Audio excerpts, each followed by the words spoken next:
They say you can't judge a book by its cover, but people do it all the time with books and with each other. Most of the time, we don't even realize we're doing it. A person walks into a room wearing a mechanical watch, not a smartwatch. Someone else uses a rare word in casual talk. Another one carries a book in their hand that's difficult to pronounce, let alone read. These things seem minor, but they say something. We pick up on them fast. They're quiet signs that speak volumes. These are silent signals. They don't shout. They don't ask for attention. They're not showy, but they are there working under the surface. They let others know who we are or who we want to be. Think of them like a password whispered, not a door kicked down. Take watches. A stainless steel Rolex doesn't just tell time. It tells people something about the person wearing it. Not everyone will recognize the model or its cost, but those who do will get the message. It says the wearer values old-school craftsmanship or status from a certain social tier. They don't need to say a word. The watch says it for them. Now think of language. Most people speak in a certain rhythm with a set of words they're used to, but then someone drops a word like pastiche in a normal conversation. They don't pause or check if everyone knows what it means. They just use it and move on. That's a signal. It tells the people listening, I've read a lot, or I move in circles where this kind of talk is normal. Again, it's not loud. It's not meant to impress the whole room, but someone in the room will notice. And that's the point. Books themselves send signals too. Imagine someone reading a book in public, on a train, in a cafe, in a waiting room. If it's a popular thriller with a film cover, most people won't think twice. But if it's a dense political theory book or a classic with no flashy cover, that's a clue. It might even be chosen for that reason. Carrying it shows they want to be seen as someone who reads that kind of thing, or they really are that person. Either way, the cover and title tell a story before the reader opens their mouth. Even clothing works this way. A plain black t-shirt can be just a shirt, or it might be a very specific brand known for its cut and fabric, one you only know if you're into that kind of thing. It doesn't scream for attention. It whispers to those who know. This person cares about details. The same goes for shoes, glasses, or even the kind of pen someone uses in meetings. These things might seem like small personal choices, but for many, they're calculated. This kind of signaling isn't new. Long before brand names or Instagram feeds, people used style and behavior to show who they were. Look at old photos or paintings from any century. Fashion, posture, even facial hair, all of it told others something. It still does. We just use different tools now. Some signals are even more subtle. Think about how someone listens. In a group talk, one person might nod slowly, not saying much, but making eye contact at the right time. They're not jumping in, not cutting people off, not even reacting much. That too sends a message. It says, I'm calm. I'm in control. I'm not trying to prove anything. That kind of quiet confidence stands out in a world full of noise. It works better than bragging. In work settings, silent signals show up all the time. A person might take notes in a notebook, not on a laptop. Maybe they use shorthand symbols they invented or learned long ago. Or they refer to a thinker or study without explaining it, assuming others will know. These things create a barrier and a bond. Those who understand feel part of something. Those who don't may feel left out or curious. Either way, the signal does its job. Even the way someone reacts to tech can be a signal. For example, someone might avoid social media, not because they're behind the times, but because they want to be seen as above the noise. They might own a flip phone on purpose. That's not just a choice. That's a message. It says, I'm not interested in the fast-paced world everyone else is chasing. I move on my own terms. In other cases, the signaling gets even more quiet. Someone might quote a line from an obscure film or an old song, not to be funny, but to see who reacts. If no one does, they don't mind. But if someone does, there's an instant bond. It's like a secret handshake. Not everyone will catch it. That's the whole idea. It's easy to think all this is about pride or showing off, but it's not always about status.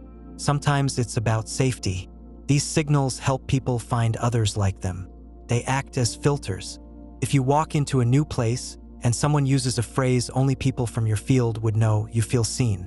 You don't need to ask where they're from or what they do. You already know, at least in part. Of course, there's risk. Signals can misfire. Someone might wear a brand they don't understand or use a word in the wrong way. In that case, the signal backfires. Instead of showing they belong, it shows they don't. That's why people who use silent signals well tend to be cautious. They pick their cues with care. They know who they want to speak to and what they want to say without saying it. Some people build their whole image on these subtle cues.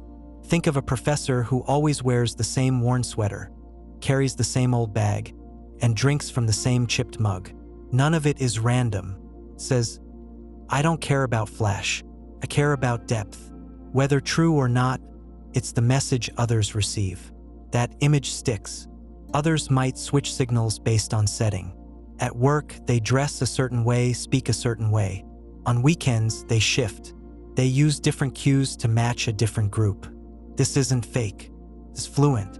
It shows they know how signals work and how to change the message when needed. It's also worth noting that staying silent can be a signal too. In some circles, not sharing on social media, not joining every call, not answering right away all send a message. That message might be, "I'm busy, I'm above this, or I just don't need to chase." Silence can say more than speech if used well. We live in a world where almost everything gets shared, liked, or ranked, but these quiet signs still matter. They shape how we see others and how others see us. Not everyone sees every signal, and that's the point. The best ones are small enough to go unnoticed by most but clear to the right people. Like a nod across a crowded room, they say just enough. You may think you're making your own choices, but often, the decision was shaped before you even got there. That's the power of a default. It's the option already filled in, already selected, already waiting. And unless you stop to think about it, you'll probably go with it. Defaults guide us in more ways than we realize. Open a new phone. The brightness is set to a certain level. The notifications are already on or off. The ringtone is chosen for you. You could change all these things, but most people don't. The factory setting becomes the personal setting, not because it's best, but because it's first. This doesn't just happen with phones. Think about how you sign up for a service online. You may be offered the standard plan, already checked with a big button. The custom plan is smaller, requires a few extra clicks, maybe even a password reset. Most people take the easier path. The preset becomes the choice. Defaults don't just make things easier, they shape behavior. Countries that make organ donation the default, where people have to opt out if they don't want to be donors, tend to have much higher donor rates than countries where people have to opt in. Same people, same values. The difference is the starting point. In work life, defaults show up in meetings and software. A calendar invite often sets the meeting for 30 minutes. That's the standard block. So that's how long meetings tend to be, even if the topic only needs 10 minutes. The length wasn't decided by thought. It was set by design. Email clients do this too. When you reply to an email, some systems default to reply all. That small detail can lead to entire teams being copied on messages they didn't need. It can also create pressure to respond in group form. You didn't choose it. The software did. Even the way documents save can guide habits. Some apps default to saving in the cloud. Others save to your desktop. That one setting can shape where your files live and how you organize them. If the default is a shared folder, then your team might see drafts you never meant to share. If the default is private, your work might stay hidden longer than it should. This effect reaches into health.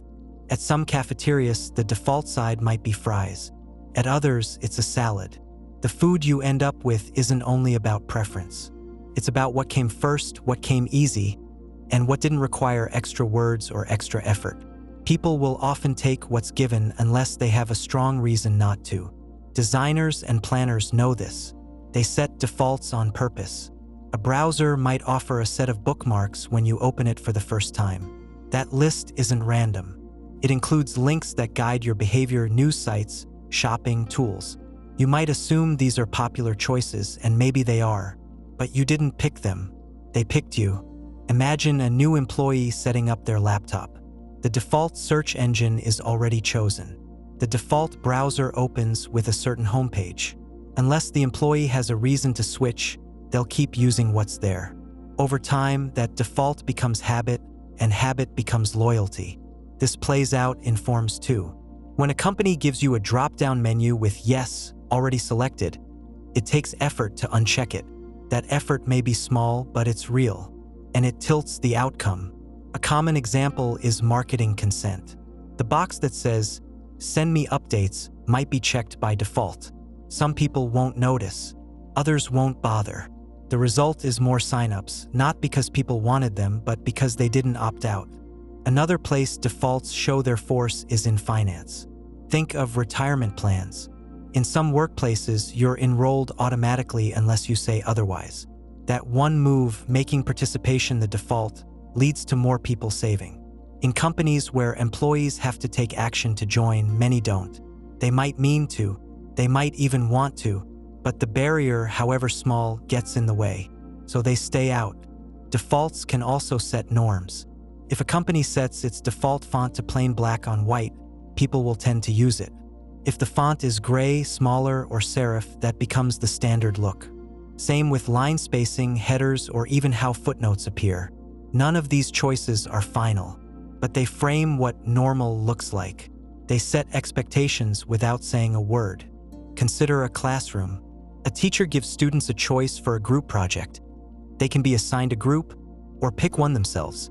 If the form says, "I'll take an assigned group," and that's the checked box, many students won't change it. That may lead to more diverse groups, more random pairing. If the box says, "I'll choose my own group," then the usual friendships form. The way the choice is framed, the default, guides the outcome. This is not about control in a sinister way. It's about structure. People often want to make good decisions, but time, effort, and uncertainty get in the way, so they follow what's given. When the first option is simple and feels okay, it wins. The brain saves energy. The task gets done. It helps to remember that every default was chosen by someone. It might have been a product designer, a policymaker, or a past version of yourself.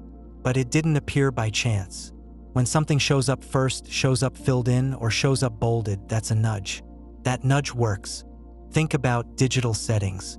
A photo app might turn geotagging on by default. You may not notice until later, but from the start, your location gets stored. That detail shapes privacy, memory, and data. If the app had made it off by default, your experience and your trail would be different. It works with permissions too. When you install a new app, some ask to track your use. If allow is selected by default, more people will accept. If deny is the first option, fewer will give access. The words matter, but the position and selection matter more. This kind of design thinking can be used well, can also be abused.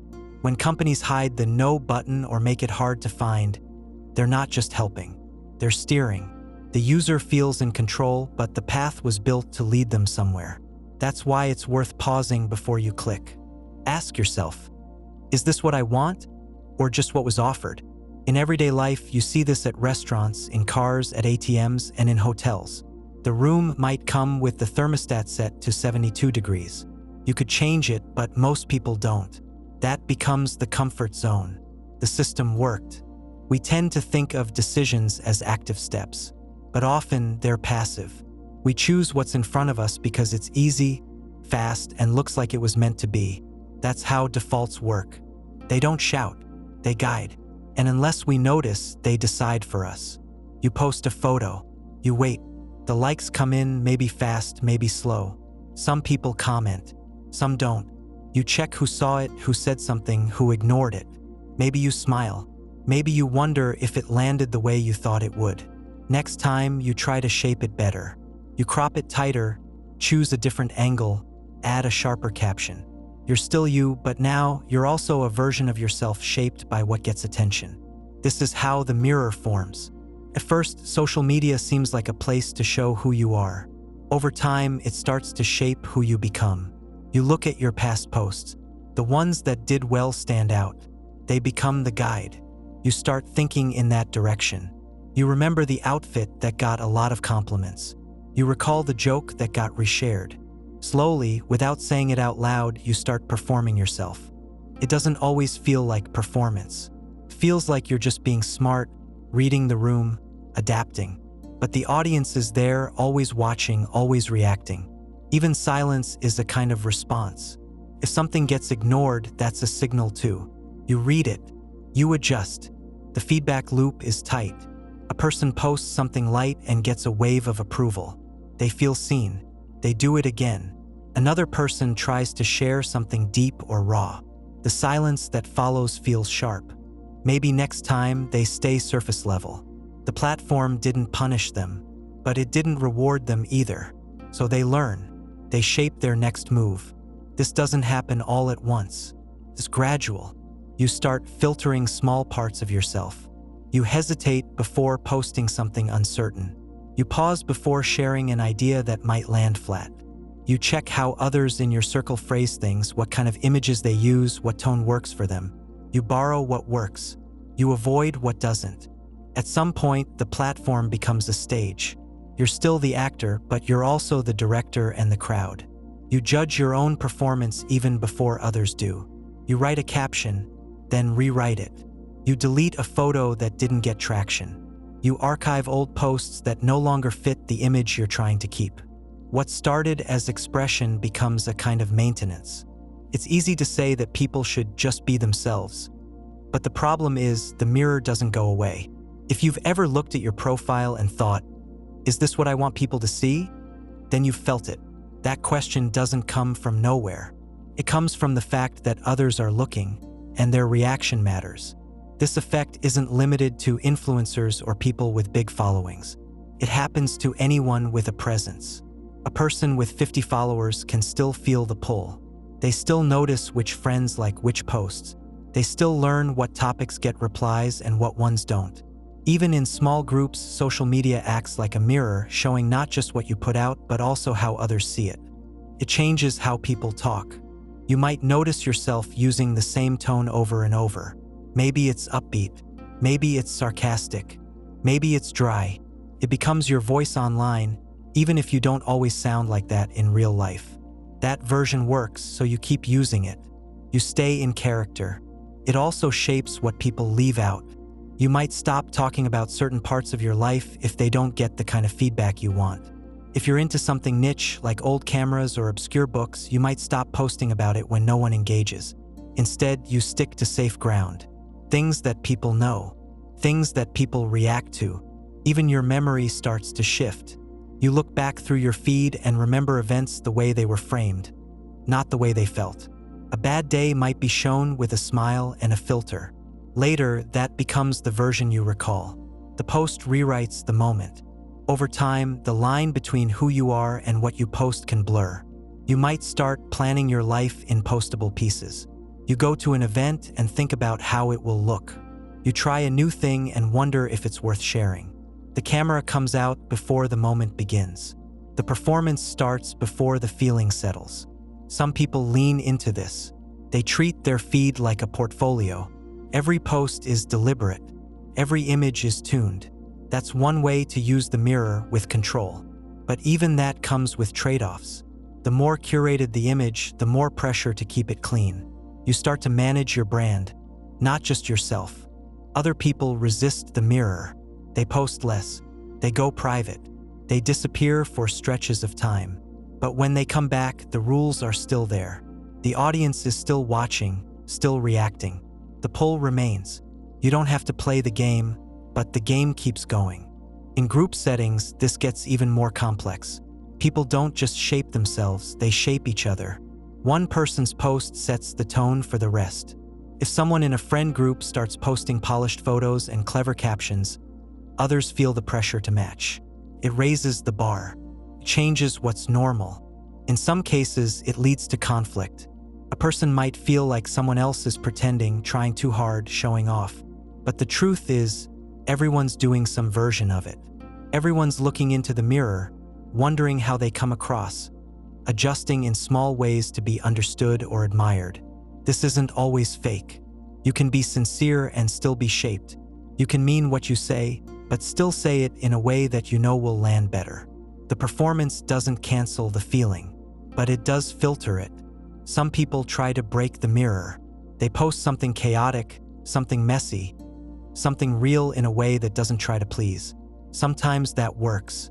Sometimes it backfires. But either way, it stands out because it pushes against the grain. At the core of all this is the fact that people want to be seen. They want to be known and they want to be liked. Social media offers that, but not without a price. The more you look into the mirror, the more it shapes you. Not with force, but with reflection. Not with rules, but with reaction. You can still make your own choices. You can still post what you want, how you want. But it's worth noticing when your wants start to shift. When the mirror begins to guide the pose, the tone, the subject. When you start living not just for yourself, but for the version of you that others expect to see. You're in a group chat and someone keeps bringing up a vague issue. How people aren't as supportive as they could be, or how some folks only show up when it's convenient. They never name names. They never say what happened. But the tone creates tension. A few people jump in to ask what's wrong, offer sympathy, or promise to do better. After a pause, the person explains how they've been carrying emotional weight no one sees. They don't blame anyone directly, but they make it clear they feel let down. Then they position themselves as the one who's always there for others, the one who gives and never gets. In that moment, they shift from victim to guide, from the person with a problem to the person who holds the answer. That's emotional bait and switch. It starts with a problem. But it's not just any problem, it's one designed to pull people in, to stir a certain reaction. Once attention is hooked and emotions are charged, the person flips the script. They offer clarity. They offer advice. They offer comfort, sometimes to the same people they just made uncomfortable. It looks like wisdom, but the setup was staged. This kind of move isn't always loud. Sometimes it's subtle. A coworker might point out that the team seems disorganized lately. They talk about confusion, miscommunication, tension. Heads nod. Everyone agrees it's been rough. Then they suggest a system they've been thinking about, or they offer to take on a new role. They're solving the problem. But look closer. Were things that bad before they said something? Or did the problem appear because they framed it that way? In relationships, the same pattern can show up. Someone might pick a fight or bring up a vague hurt, then step back and play the role of the one trying to fix it. They might say, "I didn't mean to upset you. I just wanted to talk." But by then, the damage is done. They pulled the pin, then offered to clean up the mess. That creates power, puts them in the center. They become the focus. This move often uses emotion as a tool. The person isn't faking their feelings, but they are using them in a way that shifts control. They stir up guilt, worry, or confusion in others. Then they step in to relieve it. That shift from problem to solution puts them in a position of strength. It also makes it hard to call out. If you say, "You caused this," they can say, "I'm just trying to help." People who use this tactic may not even realize they're doing it. It can be a learned way of getting needs met. If someone grows up in a space where direct requests are ignored but drama gets attention, they might learn to stir the waters first. They don't say, "I need support." They say, "No one cares anymore." The goal is the same, but the method causes more harm. This also shows up online. A person posts about how toxic their followers have become. They say they feel unseen, disrespected, drained. Comments flood in with love and validation. Suddenly the tone shifts. The same person now thanks their real ones and reminds people to stay kind. They became the center of a storm they created, then calmed it. That pattern draws engagement. It builds loyalty, especially among those who rush to reassure them. But it's built on a setup. This tactic can even show up in leadership. A manager might talk about a lack of vision on the team. They point to vague gaps, people not stepping up, not thinking long-term. The room gets tense.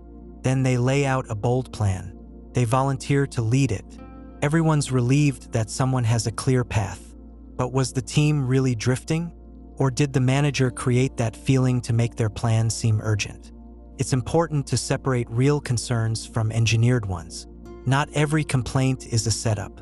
Not every problem is bait. But one way to spot this dynamic is to look at the timing.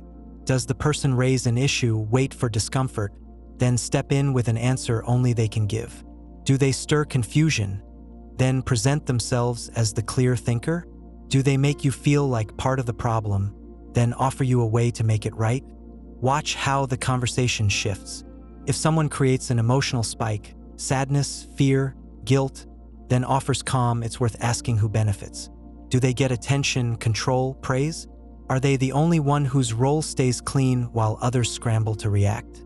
This isn't just manipulation for gain. Sometimes it's about fear. People who feel uncertain or invisible may reach for this pattern because it works. They may not know how to ask for help directly. They may feel safer creating confusion first, then stepping in as the person who makes it better. It's not always about ego. Sometimes it's about need, but the result is still damage. Emotional bait and switch erodes trust. It makes people second-guess genuine concerns, turns attention into currency. Over time, people start to notice the pattern. They may not name it, but they feel the tension. They pull back. They get quiet. They stop engaging, not because they don't care, but because they're tired of the cycle. That's the risk with this tactic. It can bring short-term attention but long-term distance. People may offer comfort the first few times, but eventually they stop trusting the setup.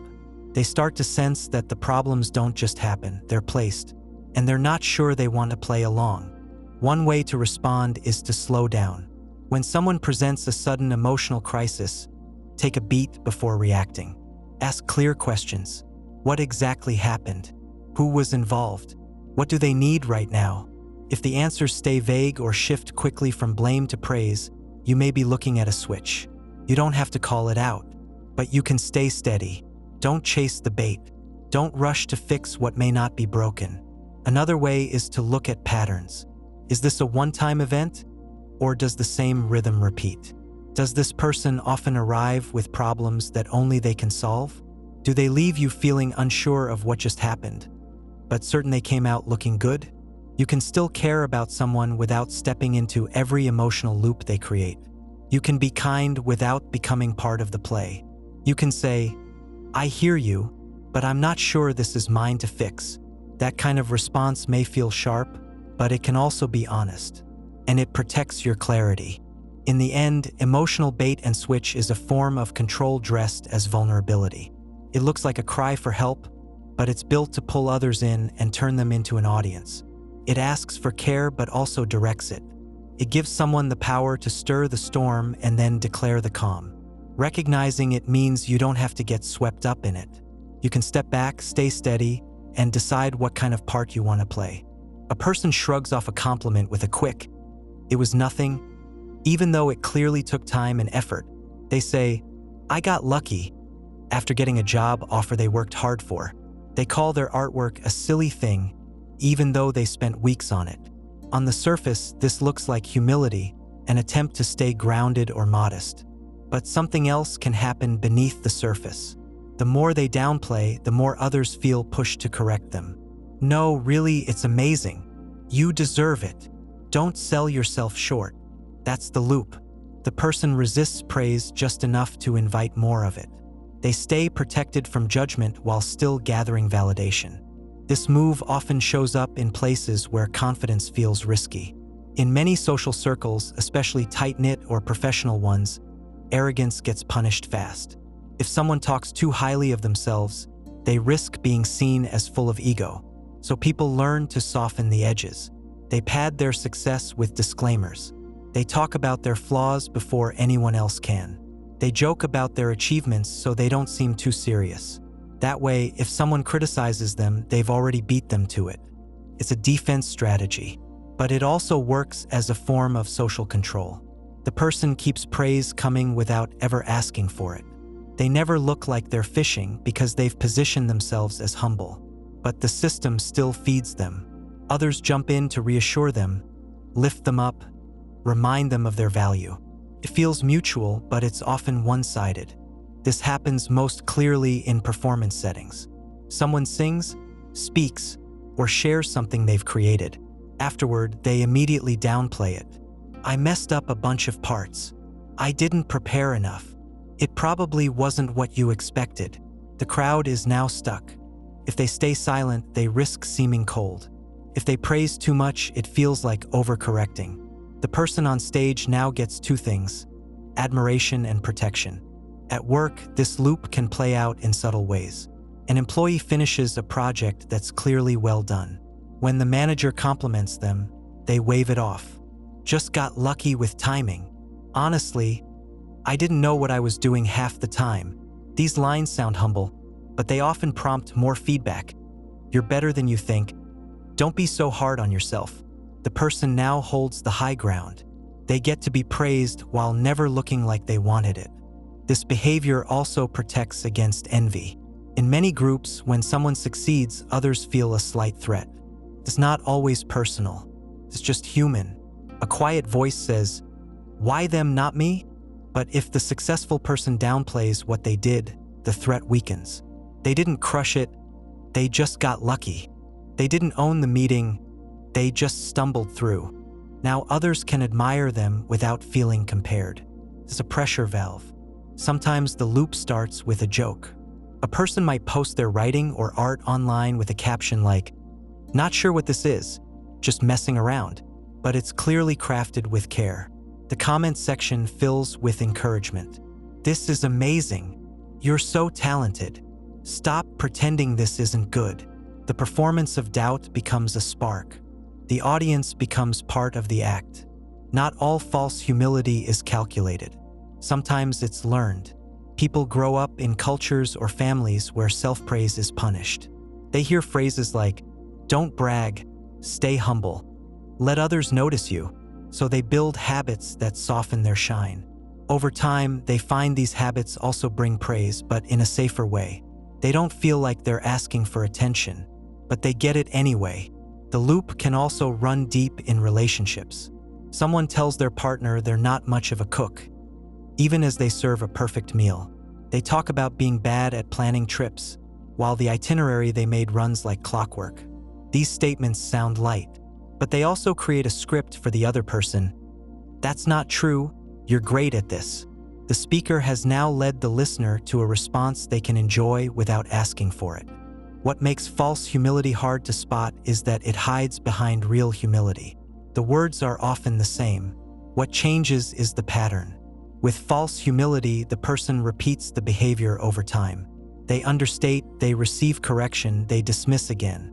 And each round brings more reassurance. If they really believed what they said, they'd take the praise and move on. But instead, they restart the cycle. That's the signal. It's also visible in how they treat others.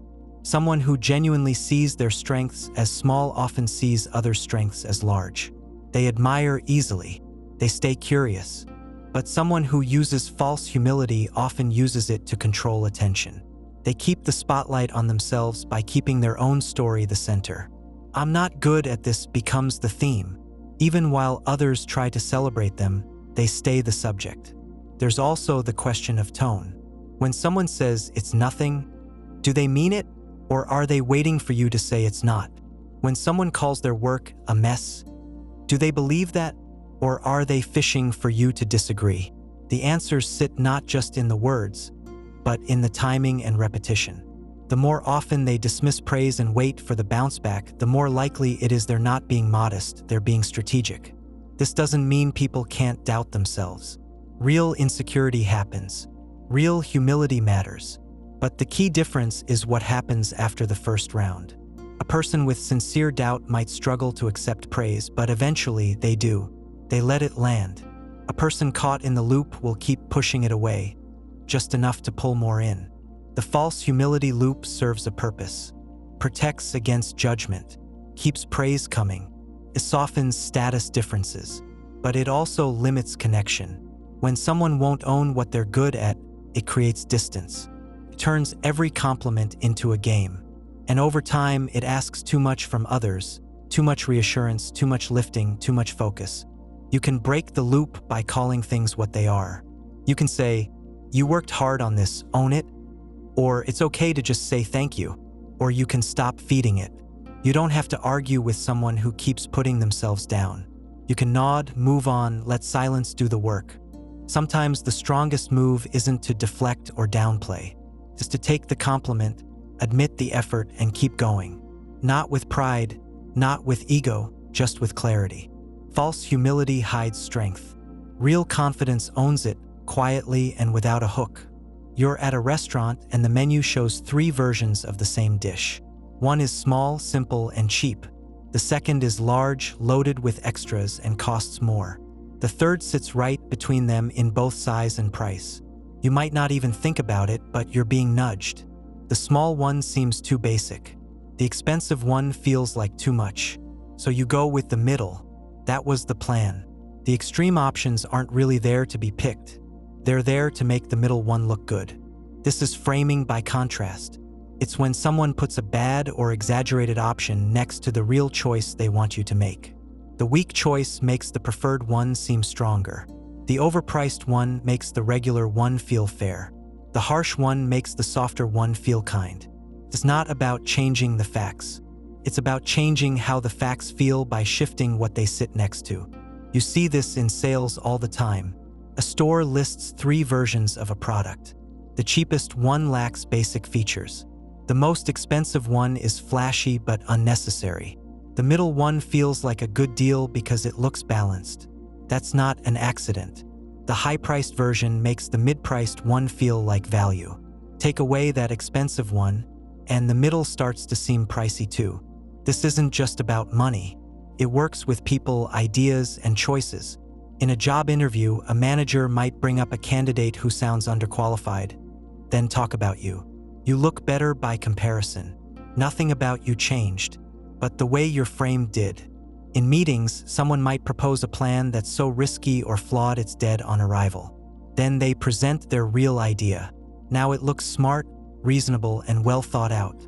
Without the bad idea before it, the real one might seem average. With it, it seems like the only sane choice. You can also see this in arguments. A person might misstate their opponent's view, making it sound extreme or careless. Then they lay out their own view in contrast, calm, thoughtful, centered. This makes them seem balanced and fair, even if the original other view wasn't as wild as they made it sound. They win not by better logic, but by shaping the ground. This shows up in politics all the time. A leader might float an idea they don't really plan to act on, one that sounds too strong, too aggressive, too costly. It draws headlines. It stirs people up. Then a second idea appears, softer and more reasonable. That one gets accepted. People feel like they dodged the extreme, but maybe that second idea was the real goal all along. The same thing happens with rules and boundaries.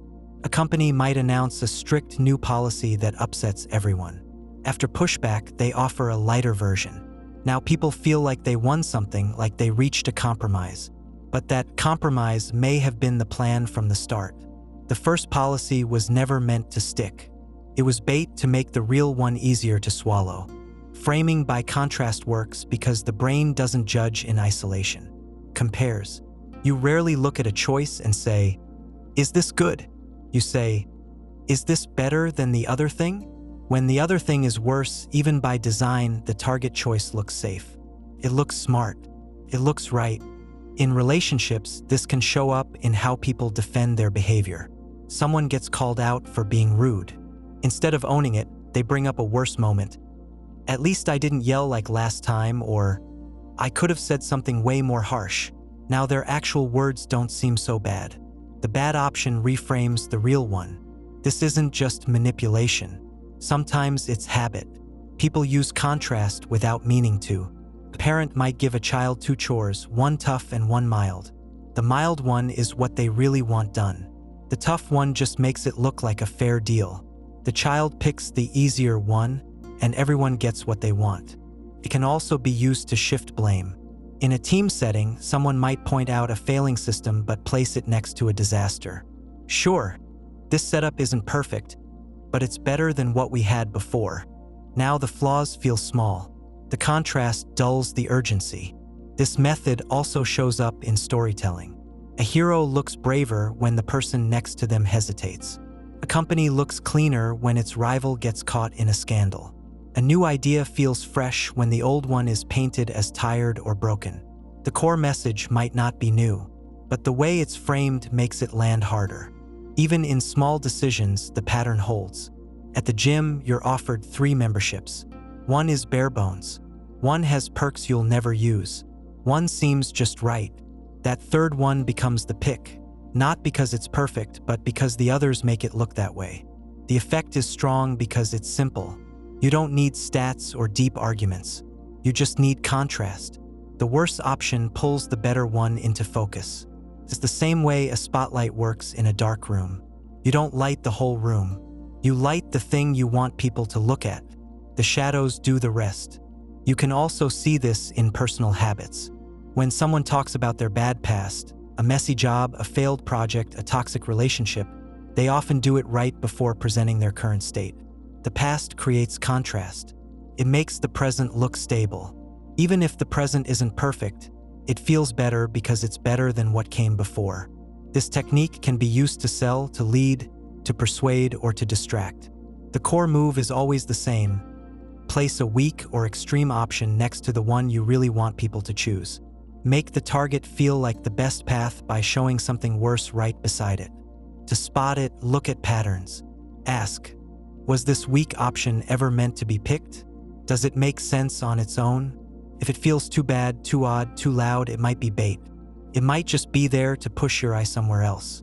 Being aware of contrast framing doesn't mean you become cynical. It means you pause before reacting. You ask, is this the real set of choices? Or am I being guided? Sometimes the best pick is the one they want you to choose. But sometimes it just looks good next to something worse. Either way, once you see the frame, you can look past it. You get to make the call without the extra noise. You're struggling with a decision. You lay it out for someone you trust. They nod, pause, and say, if I were you. That phrase sounds generous. It signals care. It suggests the person is stepping into your shoes to help. But sometimes that's not what's really happening. What follows might sound like support, but it's often about control. The advice doesn't just offer a path, it carries a judgment. It tells you not just what to do, but how to think, how to feel, and what kind of person you should be. That's the trap. This kind of advice feels light, but it can land heavy. It often starts from a place of authority. The speaker usually means well, but what they offer isn't neutral. It comes with the weight of their own values, their past, their status. If I were you, I'd just walk away. If I were you, I wouldn't let them treat me like that. If I were you, I'd take the risk. These aren't just suggestions. They're statements wrapped in identity. They imply not just a better move, but a better mindset, a better way to be. The structure of the phrase is important. If I were you sets up a swap, but the speaker never actually becomes you. They stay themselves. What they're really doing is projecting their own logic, their own emotions onto your situation. They're not asking what you value. They're placing their frame over your life. It looks like empathy, but it's a takeover. It's not always meant to be harsh. Sometimes it's just habit. People want to help, and giving advice is one of the fastest ways to feel useful. But this kind of advice can backfire because it shifts the spotlight. Now it's about the speaker, their clarity, their strength, their wisdom. You came in asking for support, but you end up in someone else's shadow. It often shows up when someone feels uncomfortable with your uncertainty.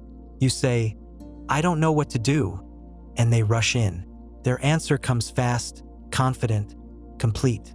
If I were you, I'd leave today. That pace might feel helpful in the moment, but later you're left alone with the real cost of the decision, and it may not match the values that shaped the advice. This trap also works as a tool for soft control. By wrapping direction in care, the speaker avoids sounding bossy. They don't say, you should do this. They say, if I were you, but the push is still there. The subtext is often, I know better. And if you don't take the advice, you might feel like you've failed not just the decision, but the relationship. That's the power of suggestion dressed as empathy. Parents do this without noticing. A teenager talks about pressure at school. The parent says, if I were you, I'd ignore what they think and focus on your goals. It sounds like encouragement, but it can also come off as dismissal. It brushes past fear or confusion and moves straight to performance. It replaces the teen's experience with the parent's projection. The same happens at work. A manager might say to an employee facing burnout, "If I were you, I'd take a step back and reprioritize." That might sound balanced, but it's shaped by the manager's level of power. Maybe they can afford to slow down. Maybe the employee can't. The advice overlooks the difference in stakes. In friendships, this advice can cause quiet distance. You come to someone with a messy, half-formed problem. Instead of helping you sort through it, they fast forward to the end. "If I were you, I'd block their number." That may be a clean answer, but it skips the part where you get to feel the conflict, weigh your own values, and move at your own pace. It tells you what a stronger version of you would do. But maybe you're not trying to be that version yet. Maybe you're trying to understand what you really want. Sometimes this advice hides superiority. Not loudly, not cruelly, but subtly. It can be a way to signal wisdom without looking arrogant. The speaker gets to play the role of the grounded, experienced guide. They're not in your mess. They've risen above it. But that positioning can make you feel smaller. Not just because your problem is unresolved, but because now it's compared to someone else's clean, imagined version of how they'd handle it. This doesn't mean you can't take advice. But when it starts with, "If I were you," you have to pause. Ask, is this based on my needs or theirs? Are they really trying to understand me? Or are they trying to replace me in the story? Sometimes the best advice sounds less polished. It sounds more like, "What matters most to you here?" Or, "Do you want to talk it out or solve it right now?"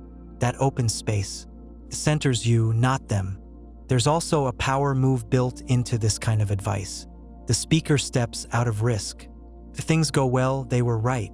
If they go badly, they can say, "Well, it's not what I would have done." That's the exit ramp. The advice sounds bold, but the cost belongs to you. It can also make people second-guess themselves. You may already have a path in mind, maybe not perfect, but something you believe in. Then someone says, "If I were you," and now your path feels shaky. You start to question not just your choice, but your ability to choose. That's a subtle form of doubt, and it can stick longer than you realize. You might even catch yourself using this phrase.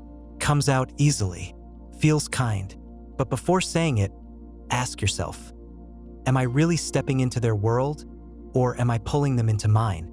Am I making room for their values, or trying to fit them into my model? Advice can be generous, but only if it meets the other person where they are, not where you wish they'd be. Sometimes the best support sounds uncertain. It doesn't take the lead. It walks beside. It says, "I don't know what I'd do, but I'll help you think it through." That leaves space. It allows the person to stay in charge of their story. It lets them make a choice that feels like theirs, not like yours, dressed up as empathy.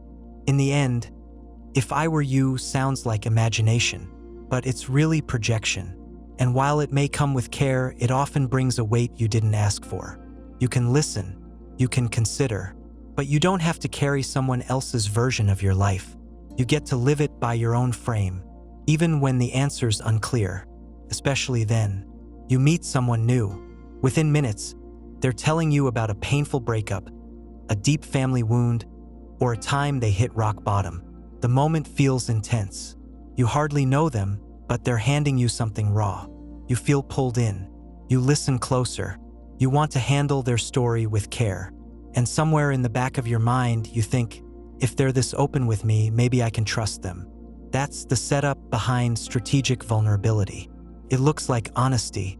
It sounds like connection, but it's built to serve a purpose, to fast-track trust. The person shares not to deepen a relationship, but to gain control of it. They skip past small talk, past gradual rapport, and drop something heavy in your lap. Catches you off guard. You're now the one holding their story. You feel a pull to respond, to show kindness, to match their openness. The balance shifts, and they're the one setting the terms. This kind of move plays on our natural instincts. When someone opens up, we assume it's sincere. We believe it took courage. So we lean in. We feel honored. We may even feel guilty if we don't open up in return. And that's the point. It sets the stage for uneven closeness, where one person seems emotionally available, but really they're using that image to manage how the relationship unfolds. You'll often see this in work or group settings. A new team member might show up to a meeting and early on, share how burnt out they were at a past job or how a bad manager once shut them down. They seem reflective. It looks like they're trying to build psychological safety. But soon, that story becomes a shield. If they face criticism or pushback, they can lean on that moment of early vulnerability to shape how others treat them. "I just want to avoid what I went through last time," they might say. The group now feels pressure to handle them with more care. Not because of how they act now, but because of what they revealed up front. In social circles, strategic vulnerability can be a way to dominate emotional space. Someone might enter a group and quickly tell a painful personal story. Others, caught off guard, feel unsure how to respond. They rally around this person. They check in more often. They offer praise, support, attention. The person becomes central, not by earning that space over time, but by opening with a story that demands it. This isn't always malicious. Some people learn early that the fastest way to be liked or protected is to seem fragile. They associate openness with access. If people feel for them, they'll listen to them. If people see them as wounded, they'll avoid conflict. But even if the intent isn't cruel, the effect is still real. Strategic vulnerability changes how power flows in a group. It trades real connection for early advantage. Can also surface in dating. On a first or second meeting, someone may share something deeply personal. A trauma, a loss, a secret creates a fast bond. You feel like you've skipped the surface and gone deep. But real trust takes time. When someone jumps ahead, you have to ask why. Are they letting you in, or are they setting a trap? Once you're hooked, they might become more distant. The early intensity was never about sharing the load. It was about winning your attention. This kind of move often comes with control over the narrative. The person doesn't just tell a raw story. They tell it in a polished way. They've likely told it before. They know which parts to highlight and which to soften. It lands in a way that makes you feel like you've seen something private. But what you've seen is a tool, a rehearsed form of openness that plays well. It's the difference between a fresh wound and an old scar used to win sympathy. You can also tell by what happens next. Does the person stay open, or do they shut down once they get what they want? Do they ever ask about you, or do they keep the focus on their own struggle? Do they bring vulnerability into the relationship gradually with care, or do they lead with it and then pivot to control? Strategic vulnerability often starts soft but ends sharp. The story may be sad, but the tactic is firm. It directs the terms of the interaction. This shows up in leadership, too. A manager might open a meeting by sharing a story about how they once failed, how hard it was, how they learned. Sets a tone. The team may feel closer to them. But if that story only comes up when they're about to roll out a tough policy or ask for more effort, then it's not connection, it's setup. It's there to soften the landing, to get buy-in. It's not about the past. It's about control in the present. Strategic vulnerability can also hide in language.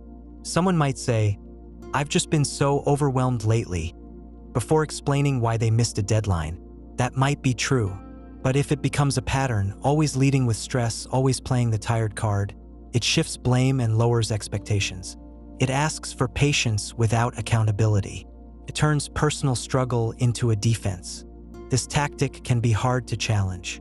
If you push back, you look cold. If you don't respond, you seem uncaring. That's the trap.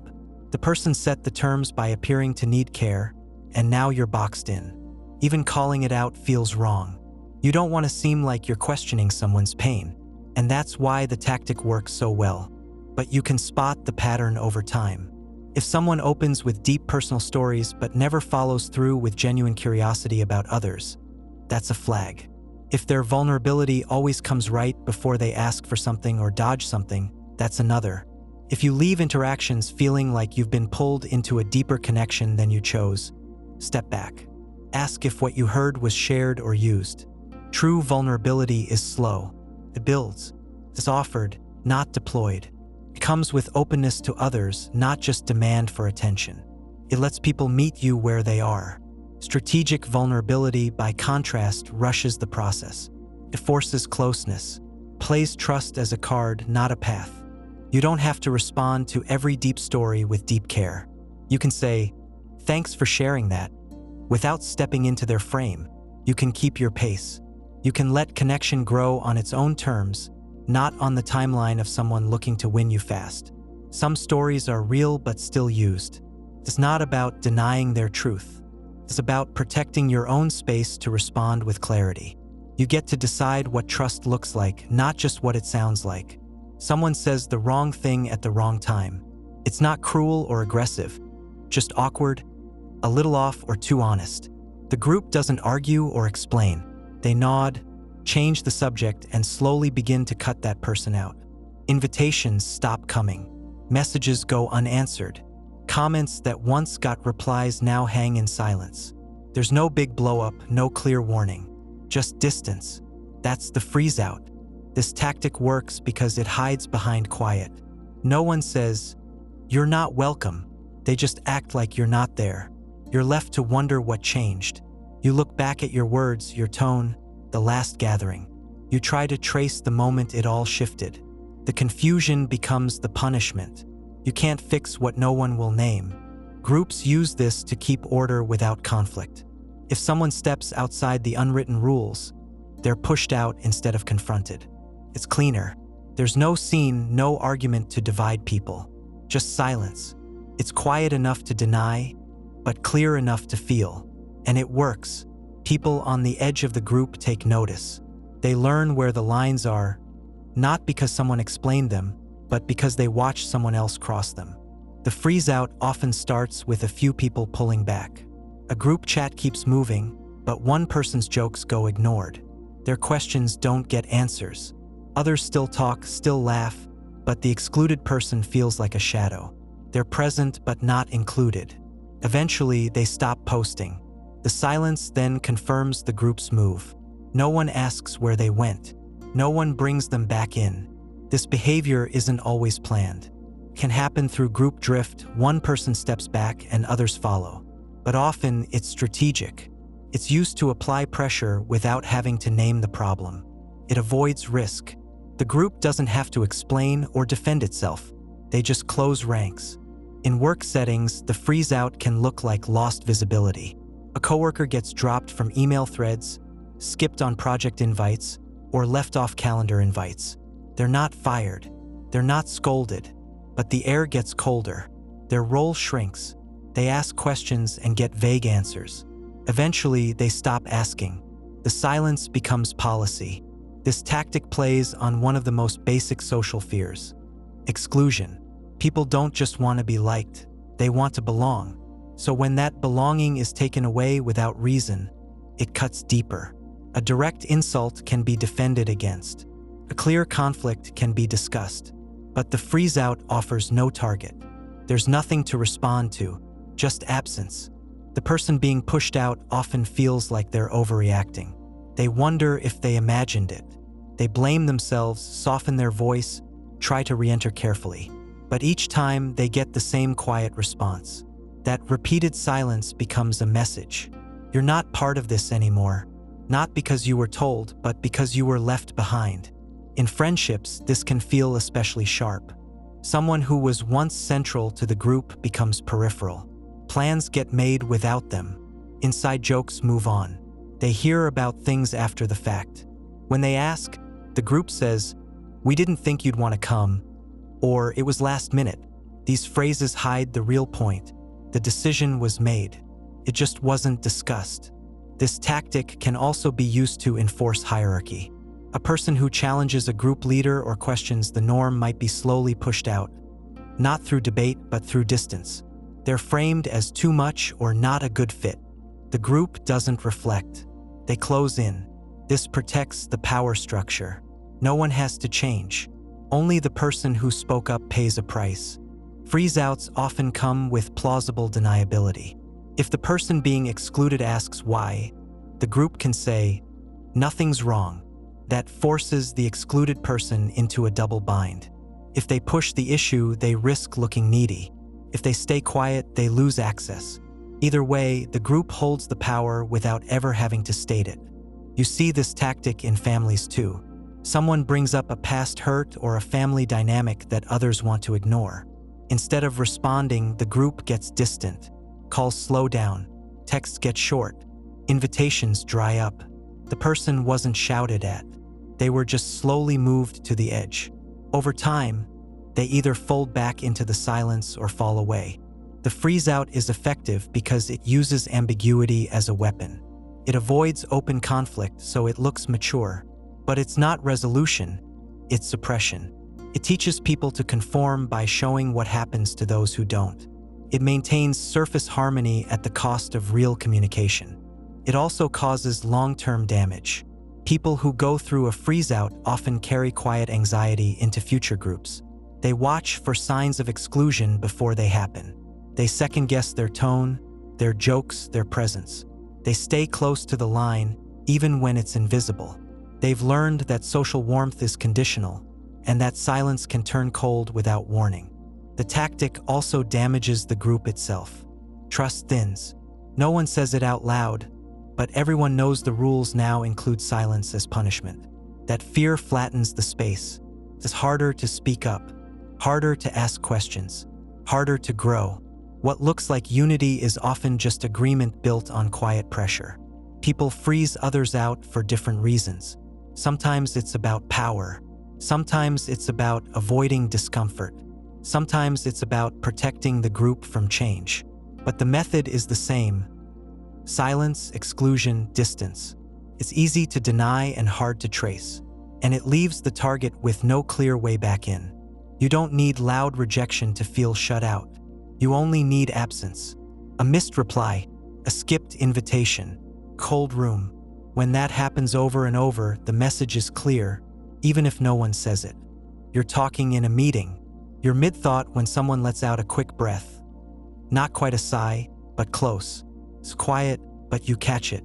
You pause for a second, unsure if you should keep going. That tiny sound didn't come with words, but it still changed the room. That's a micro-power play. Micro-power plays are not loud. They don't show up as commands or arguments. They're more subtle. Interruptions that feel like timing accidents, glances that break focus, or tone shifts that signal control without saying anything direct. These moves don't need volume because they use attention, doubt, and timing to take space. They don't force you out. They just make you step back. Take a common example. Someone speaks right after you, but before you've finished. They don't raise their voice. They don't say, "Let me stop you." They just begin their point as if you were already done. Everyone follows. Your sentence dies in midair. The room moves on. You weren't shut down exactly, you were just bypassed. The speaker gains the floor without a fight. That's the point. Or picture this. You're in a group conversation. While you're explaining something, one person starts looking at their phone. Just for a second. No big reaction. No challenge. But it lands. It shifts the energy. Your words feel a little less important now. You notice. Maybe you wrap up faster. Maybe you hesitate next time. That move wasn't about distraction. It was about placing weight. Taking it from your voice and setting it somewhere else. Micro-power plays often live in tone. Someone repeats your idea but adds a slight edge of certainty. What I think they're trying to say is, it sounds like they're supporting you, but really they've reframed your point under their control. They didn't disagree. They reworded. They took your idea and made it sound clearer, smarter. And the room nods because the tone is confident and the timing is sharp. These plays aren't just about speech. They show up in posture, timing, facial expressions. A person might raise their eyebrows in response to your comment, not as a question but as a signal. The look says, "That's not serious," or "You missed something." They don't say it out loud, but you feel it. The message lands without pushback because it wasn't spoken. In group dynamics, these moves matter. Over time, they create quiet hierarchies. Some people talk longer, get more eye contact, control transitions. Others get interrupted more, glossed over, or circled back to only when convenient. The power gap doesn't show up in formal roles. It builds through small patterns that accumulate. Each one is easy to explain away. None feels big enough to call out. But together, they shape who leads and who follows. Micro-power plays are common in teams that avoid open conflict. In these settings, people compete through cues, not confrontation. A leader might use phrasing like, Let's circle back to the real issue, just after someone else speaks. It sounds like direction, but it erases the last point. The room follows, and the speaker's input is quietly sidelined. It didn't get rejected, it just got skipped. In conversations between peers, a person might use laughter to take space. Not big laughter, small, dry, right after your comment. Sounds like they're amused, but it shifts the meaning of what you said. Others hesitate. You feel thrown off. They've taken control without needing to challenge you. These plays aren't always conscious. People learn them over time. If a certain glance or phrase gives them more attention or lets them steer a group, they repeat it. It becomes habit. It becomes how they move through space. In classrooms or workshops, this can look like someone offering feedback with a tone of mild correction. They use phrases like, "Actually, I think the point is," or "maybe, but what's more important is." These don't attack. They reframe. They shift the frame of what matters and who defines it. They put the speaker on top, not through insight, but through direction. It also works in silence. A well-timed pause can hold the floor. If someone stops speaking but holds eye contact and stays still, they keep the room waiting. No one else moves. It signals that they're not done, even if no words follow. The pause itself is a claim to space. It sets tempo. It tells others when it's safe to speak and when it's not. You see this in negotiation. One person makes an offer. The other stays quiet, not because they're unsure, but because they know silence creates pressure. The first speaker begins to doubt themselves. They speak again, soften their terms, fill the gap. The silent person nods slightly and waits. That gap becomes control. Micropower plays aren't limited to dominant personalities. Even people low in formal status can use them. A junior employee might undercut a manager in front of others with a single comment. "Didn't we try that already last year?" It's not rude. It's framed as a reminder. But the tone cuts. The manager now has to justify themselves. The control shifted. These moves also appear in friendships. One person makes a plan. The other pauses, then says, "I mean, sure, if that's what everyone wants." It's vague, but it casts doubt. The plan loses energy. People hesitate. The speaker didn't say no. They just placed doubt into the mix, soft enough to deny, strong enough to disrupt. Micropower plays often rely on shared awareness. The room feels the move even if no one says so. That's why they work. They land without needing explanation. Calling them out can feel excessive. It's just a look. They didn't interrupt. You're reading too much into it. That makes them hard to challenge. And that's part of their strength. But patterns matter. One glance means little. Repeated patterns of interruption, doubt, or silence show more. They reveal how space is taken, not just given. They show who controls the rhythm of the room. Not by talking the most, but by shaping how others talk. To notice micropower, watch what happens after the moment. Does the speaker regain control or step back? Does the group follow the person who shifted tone? Does the flow change? The impact often lingers beyond the moment. That's how you see it. Micropower isn't always ill-intended. Sometimes it's a way to create structure, signal disagreement, or slow down a fast conversation. But it becomes a problem when it's used to dominate without risk. When someone relies on cues instead of ideas. When control matters more than clarity. You can use awareness to stay steady. Notice the moves. Pause before reacting. If someone cuts in softly, you can say, "Let me finish the point." If a look casts doubt, you don't have to name it, but you don't have to shrink either. You can stay with your pace. You can hold your space. Not louder, just clear. Not to dominate, but to stay whole. Someone holds the door. They offer help when no one asks. They listen closely, remember details, and say all the right things. On the surface, they seem kind, thoughtful, and patient. But something doesn't sit right.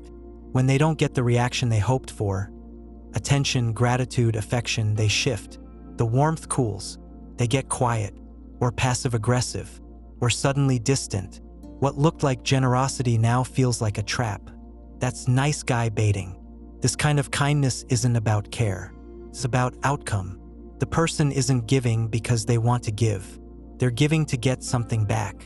Not always in material terms, though that happens too, but in emotional currency. Praise, loyalty, intimacy, control. They build up points in silence, then get frustrated when those points don't pay out the way they planned. The term nice guy doesn't only refer to men, but the pattern is common among those taught that kindness is a trade. The logic goes like this. If I'm consistently good to you, you'll eventually see my value and reward me with time, trust, or affection. If you don't, then you've failed the unspoken agreement. That's when the resentment shows up. It doesn't always explode. Sometimes it simmers. It comes out in guilt trips, backhanded comments, or a sudden withdrawal of warmth. You see this a lot in early-stage relationships. One person offers steady attention. They give compliments, listen deeply, remember birthdays, and respond fast to messages. The other person assumes it's just a kind connection.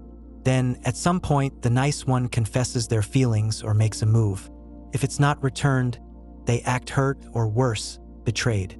They might say, "After everything I've done for you," or "I thought we had something." That's the moment the bait becomes clear. All that kindness was not free. It also shows up in friendships. Someone always picks up the tab, always drives, always offers help. They never complain until you draw a boundary. Maybe you say no to a favor or spend time with someone else. Now they're cold. They stop texting, or they guilt you. "I guess I was only good enough when you needed something." Again, the kindness wasn't grounded in care. It was an investment with strings. The problem isn't kindness. It's motive.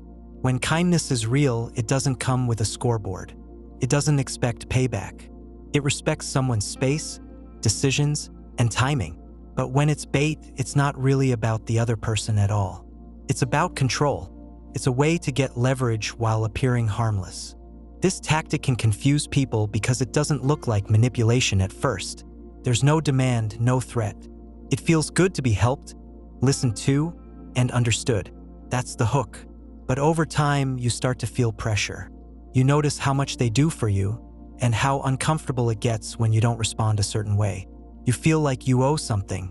That's when the tone shifts. That's when it stops feeling like support and starts feeling like debt. This shows up in work settings, too.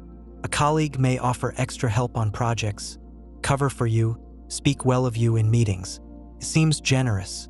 But then they ask for something, support for a decision, backup in a meeting, a recommendation. If you hesitate, they might bring up everything they've done.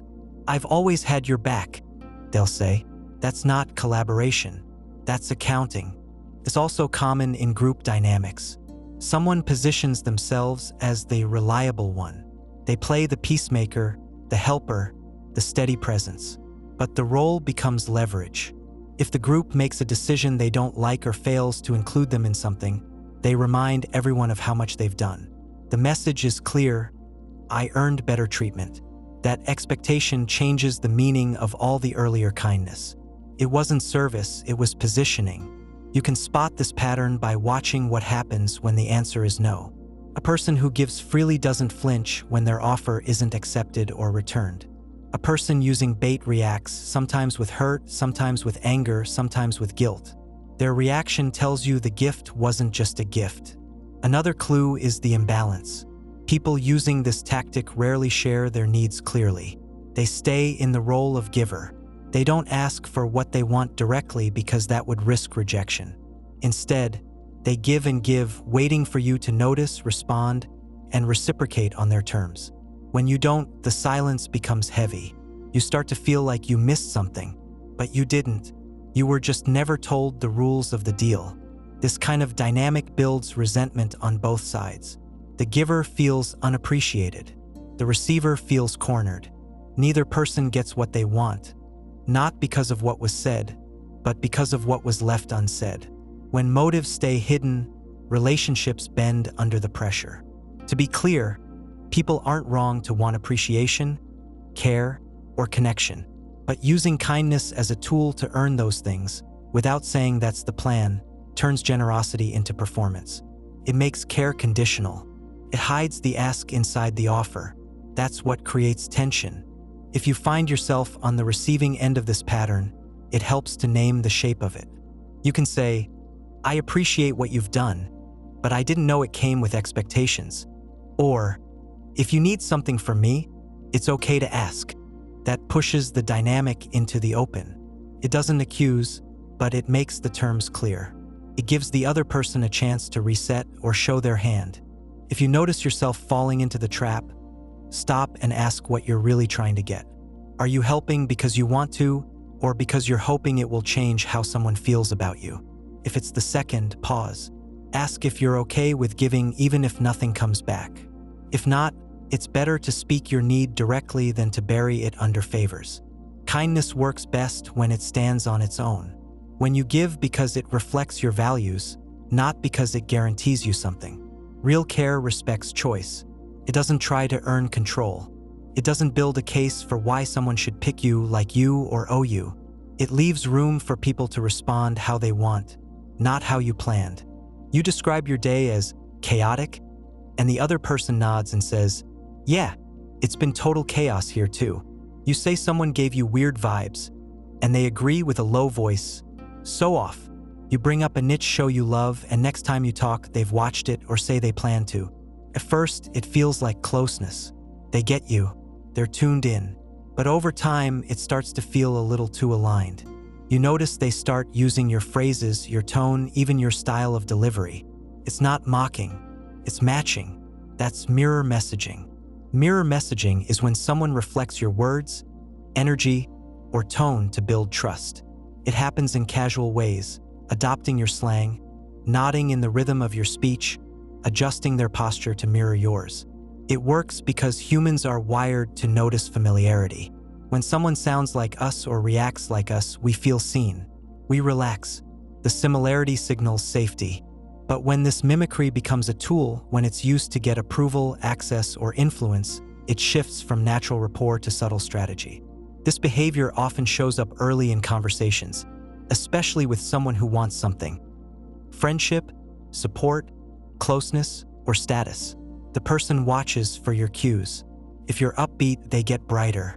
If you go dry and sarcastic, they lean into the same tone. They echo your mood. They follow your lead. This makes you feel like you're vibing, but you're leading a dance they've already chosen to mirror. It doesn't always mean bad intent. Some people mirror without realizing it. It's how they were taught to bond. They feel connection most easily when they match. But even unconscious mimicry can carry a hidden aim: to be liked, to be trusted, to stay close. And if the other person isn't grounded in their own tone, the mimicry can become constant. Their presence starts to reflect whoever they're with, not who they are. In group settings, mirror messaging can shape dynamics fast. One person cracks a joke using a certain rhythm or slang. The others start to echo it. Soon that tone becomes the group's shared language. It sounds like inside humor, but it can also be a form of alignment: who fits in, who doesn't, who shapes the pace. The people who mirror fastest rise faster in comfort. The ones who don't adjust get left outside the loop. This tactic can also be used in professional settings. A new employee might notice how a manager phrases feedback and copy the same tone. Circling back, just a quick thought: worth flagging. These phrases aren't just workplace speak, they're signals. Matching them shows you know the code. It builds fast credibility. But when that mimicry becomes excessive, it can feel performative. The person isn't just speaking. They're playing a role based on who's listening. In friendships, mirror messaging can start with shared references. You mention a song, they add it to their playlist. You talk about a feeling, they name it next time like it was their own thought. This can build connection. But over time, it can feel like erosion. You're not sure what's truly theirs anymore. It all sounds like you. This gets more complex when vulnerability enters. You share a story about anxiety. They respond by naming their own version, sometimes right away, sometimes in a later conversation. At first, it feels validating. They understand. But if it keeps happening, if every emotion you name shows up in their script, it starts to feel like emotional mimicry. Not empathy, but echo. In dating, mirror messaging can create fast chemistry. One person mirrors the other's pace, interests, even political views. They agree more than they question. They pause when you pause. They text with the same energy you use, can feel like you're deeply in sync. But if you test it, change tone, pull back, bring up conflict, you might find the mirror cracks. The person matched you while it was smooth, but disappeared when it required more than reflection. This pattern also appears in power dynamics. Someone may mirror a leader to stay in favor. If the boss likes direct talk, they go blunt. If the boss prefers soft language, they adapt. This kind of messaging can gain approval quickly, but it builds shaky ground. The person becomes valued for being agreeable, not for being solid. And when the leader's preferences shift, so does their performance. They follow the light instead of standing in their own. Not all mimicry is calculated. Sometimes people do it because it works. They've learned that being a mirror gets them into rooms, circles, jobs, or relationships. It's not always a plot, it's often a habit. But even habits carry weight. And when the mirroring gets too tight, the relationship loses depth. You can't connect with someone who only reflects you back. There's a difference between shared language and borrowed identity. Healthy closeness comes with influence. You pick up each other's phrases, moods, even mannerisms over time. But it's mutual. It happens slowly. You each bring your own center. Mirror messaging skips that. It fast forwards to sameness, often before trust is real. It creates the illusion of alignment without the foundation. You can spot this pattern by watching timing. Does the other person echo you right after you say something, especially when you introduce new language, feelings, or ideas? Do they match you only when you're leading the tone, but drift when you stop? Do they seem to change their energy based on who they're near? Another way to notice is to test for disagreement. Bring up a strong opinion or shift your usual tone. Do they follow, adjust, or pause? If every reaction feels like agreement, that's a signal. Real connection includes friction. It includes difference. Mirror messaging smooths all that out in the name of closeness. It's not wrong to meet people where they are, but it's different from shaping yourself around them. When a person uses your language to feel close, they're not always trying to understand you. They may be trying to earn your trust on credit. It feels like connection, but it's built on borrowed rhythm. If you notice it in yourself, pause before echoing. Ask if the words you're about to use are really yours. If you notice it in others, don't react with suspicion, but don't mistake alignment for depth either. Give space for silence. See what tone they hold when yours goes quiet. Real closeness isn't a mirror. It's two voices, two rhythms, finding a shared pace, not by copying, but by listening and choosing. A person waits until a project is done, then points out what was wrong with it. They say something like, "I had a feeling this wouldn't work," or "I noticed that issue from the start." They don't offer this during planning or when the mistake could be fixed. They wait until it's safe, until the result is in, the outcome is visible, and the flaw is confirmed. Then they step forward and frame themselves as the one who saw what no one else did. That's the no one else noticed bias. It's a move designed to gain status through hindsight. By acting like they caught something others missed, the person positions themselves as sharper, more aware, more critical. It doesn't matter whether they actually flagged the risk before. What matters is that now, after the fact, they say they would have. That suggestion gives them power. It makes them seem like the one person in the room who doesn't miss details, who can't be fooled, who stays sharp when others fall asleep. This move is common in group work. A team launches a product or completes a report. There's a clear flaw, a missed variable, a data point out of place, a message that doesn't land. Most people talk about how to fix it, but one person frames the problem in a different way. "I knew that would be an issue," or "This is exactly what I warned about." They speak as if their earlier doubt should have changed the group's course. But often, there's no record of that warning. The critique is shaped in hindsight, not in real time. This behavior isn't always about lying. Sometimes the person believes they saw it first. Memory tilts that way. Once we know an outcome, our brain reshapes the story leading up to it. We think we were more aware than we were. We believe we saw the signs. But if you check the messages, the meeting notes, the calls, there's no clear sign they spoke up. They're not reflecting. They're rewriting. In some settings, this bias acts as insurance. Someone in a group might stay quiet during the risk phase. They don't take a strong position either way. Then, if the idea works, they align with it. If it fails, they say they had doubts all along. That strategy keeps them close to success but away from blame. They act as if they were always right no matter what the outcome. That's not analysis, it's positioning. You see this in everyday decisions, too. A friend chooses a difficult path, a risky job, a move to a new city, a new relationship. You wish them well. Later, if it falls apart, someone might say, "I never thought it would last," or "I had a weird feeling about it." These comments don't offer support. They just frame the speaker as more perceptive. The goal isn't care, it's credit. This bias also surfaces in criticism of people. Someone sees a figure fall from grace, a public leader, a manager, even a mutual friend, and says, "Something about them always felt off." It's a claim to insight. It separates the speaker from the group. It says, "I wasn't fooled. I saw through the surface." It doesn't matter if there's proof. The effect is the same. The speaker looks sharp, the others look blind. This pattern plays out in hindsight-heavy environments. When stakes are high and failure is visible, people look for distance. The "no one else noticed" bias gives them that. It makes them look smarter without risk.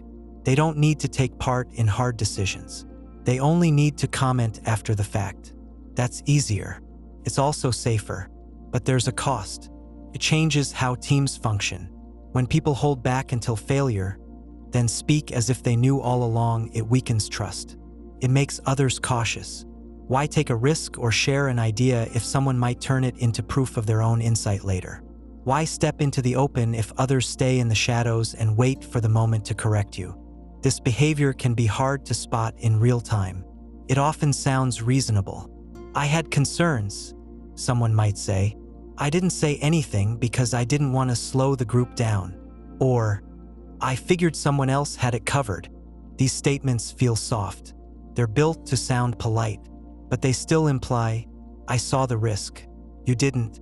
One way to check for this bias is to look at track records. Did the person raise similar concerns before other projects? Do they bring up risks while the work is happening, or only once the outcome is clear? Do they contribute to solving problems or just critique results? Over time, a pattern will show. Some people build clarity, others collect credit. This tactic also shows up in personal conflict. You bring up a problem with someone, and they respond by saying, "I saw this coming," or "That's why I always kept some distance." Again, the goal is to frame themselves as less surprised, less affected, more prepared. It's not about the problem. It's about positioning themselves above it. Not every person who says, "I noticed that too," is being dishonest. Sometimes multiple people do catch the same thing at the same time. But there's a difference between joining a conversation and positioning yourself as the one who should have been listened to all along. The first builds shared awareness. The second builds silent hierarchy. To resist this pattern, it helps to speak up early, even when you're unsure. Share your concerns while the project is in motion, not just when it's clear something went wrong. That makes your input useful, not performative. It helps the team adjust in real time instead of hearing after-the-fact wisdom. If you're in a group where this bias shows up often, it may help to track discussions openly. Keep notes, record decisions, log questions raised. That way, the group has a shared memory. People can't rewrite their role without leaving a trail. It shifts the culture from quiet judgment to shared responsibility. The "no one else noticed" bias feels sharp because it plays on fear, the fear of missing something, of being out of the loop, of being less smart. But it doesn't reflect insight. It reflects distance. The person who claims they saw it all along rarely helped the team avoid it. They just made sure they weren't caught near the fire. Real awareness shows up early. It offers help. It names risk before it's easy. It doesn't wait until the dust settles. It joins the work when it's hard to tell where things are going. That's not just smart. That's useful. Someone gives you a compliment. It's kind, direct, and maybe even thoughtful. You thank them, but then you feel something else behind it, like you now owe them warmth in return. Maybe they message you more often after that. Maybe they start acting disappointed if you don't respond quickly. Maybe they act distant the next time you talk, not because of what you did, but because you didn't give back what they expected. That's expectation planting. It starts with something that looks like generosity, kind message, extra help, quiet favor. You didn't ask for it, but it's offered freely, or at least it seems that way. On the surface, it's goodwill, but the move carries weight, unspoken weight. You're now in a silent contract. The person treated you with care, and now they want something back. Not directly, not in words, but in tone, time, or attention. This isn't always about romance. It happens in friendships, work relationships, group dynamics. A coworker who goes out of their way to praise you might later act cold if you don't include them in a project. A friend who always checks in might shift if you stop confiding in them. A classmate who offers to help with your task might act let down when you say no the next time. The kindness wasn't wrong, but it came with a hook. That hook is what makes it a tactic. Expectation planting often hides behind social rules. People are taught to be polite, warm, grateful. So when someone does something kind, you feel pressure to match it. Not because you were asked, but because it's what good people do. That's the trick. It's a move that leans on your sense of fairness, your desire to be good, your need to avoid guilt. And when you fall short of what the person wanted, often without knowing what that was, you feel like you've failed. One way this shows up is in overgifting. A person brings you a coffee, offers help, or gives you something personal early and often. First, it feels sweet, thoughtful, but it escalates. You begin to feel like your role in the dynamic has changed. You're expected to open up more, prioritize them, respond faster, offer emotional access. If you don't, their tone shifts. The disappointment isn't spoken, it's felt. That's when the gap between the offer and the expectation becomes clear. This tactic works especially well in new relationships. Someone enters your life and treats you like you matter more than you thought. They see your value right away. They praise your insight, your effort, your taste. You feel seen. And then, slowly, they start expecting a level of attention that doesn't match where you are. They act hurt when you take space. They make you feel like you're the one pulling away from something meaningful. But that sense of meaning wasn't built together, it was planted. In teams, this plays out through favors and loyalty. A person helps you meet a deadline, stays late, covers for you. They don't ask for anything in the moment. But later, when roles shift or priorities change, they expect you to back them up, even if it costs you. If you don't, they act betrayed. They remind you, directly or not, of what they did. That's the emotional debt, and the interest is growing. The difference between true generosity and expectation planting is what happens when you say no. With real care, the giver accepts your choice. With this tactic, the giver turns cold or turns the story. You're no longer kind, thoughtful, fair. You're the one who takes but doesn't give. You didn't play the role they assigned. And that's where the control starts to show. Sometimes this move is more passive. A person offers kind words or support, then withdraws when you don't perform emotionally. They don't say they're disappointed. They just stop reaching out or get short with you, or praise others in ways that highlight what you didn't do. They don't confront you. They signal disapproval. You're supposed to notice and adjust. This kind of dynamic also builds around vulnerability. Someone tells you a hard story early on.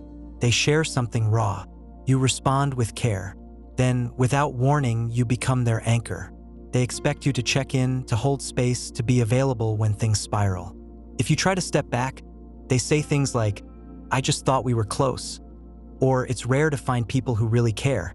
The pressure rises, not because you promised anything, but because they assumed it. It's not wrong to want support. It's not wrong to need closeness.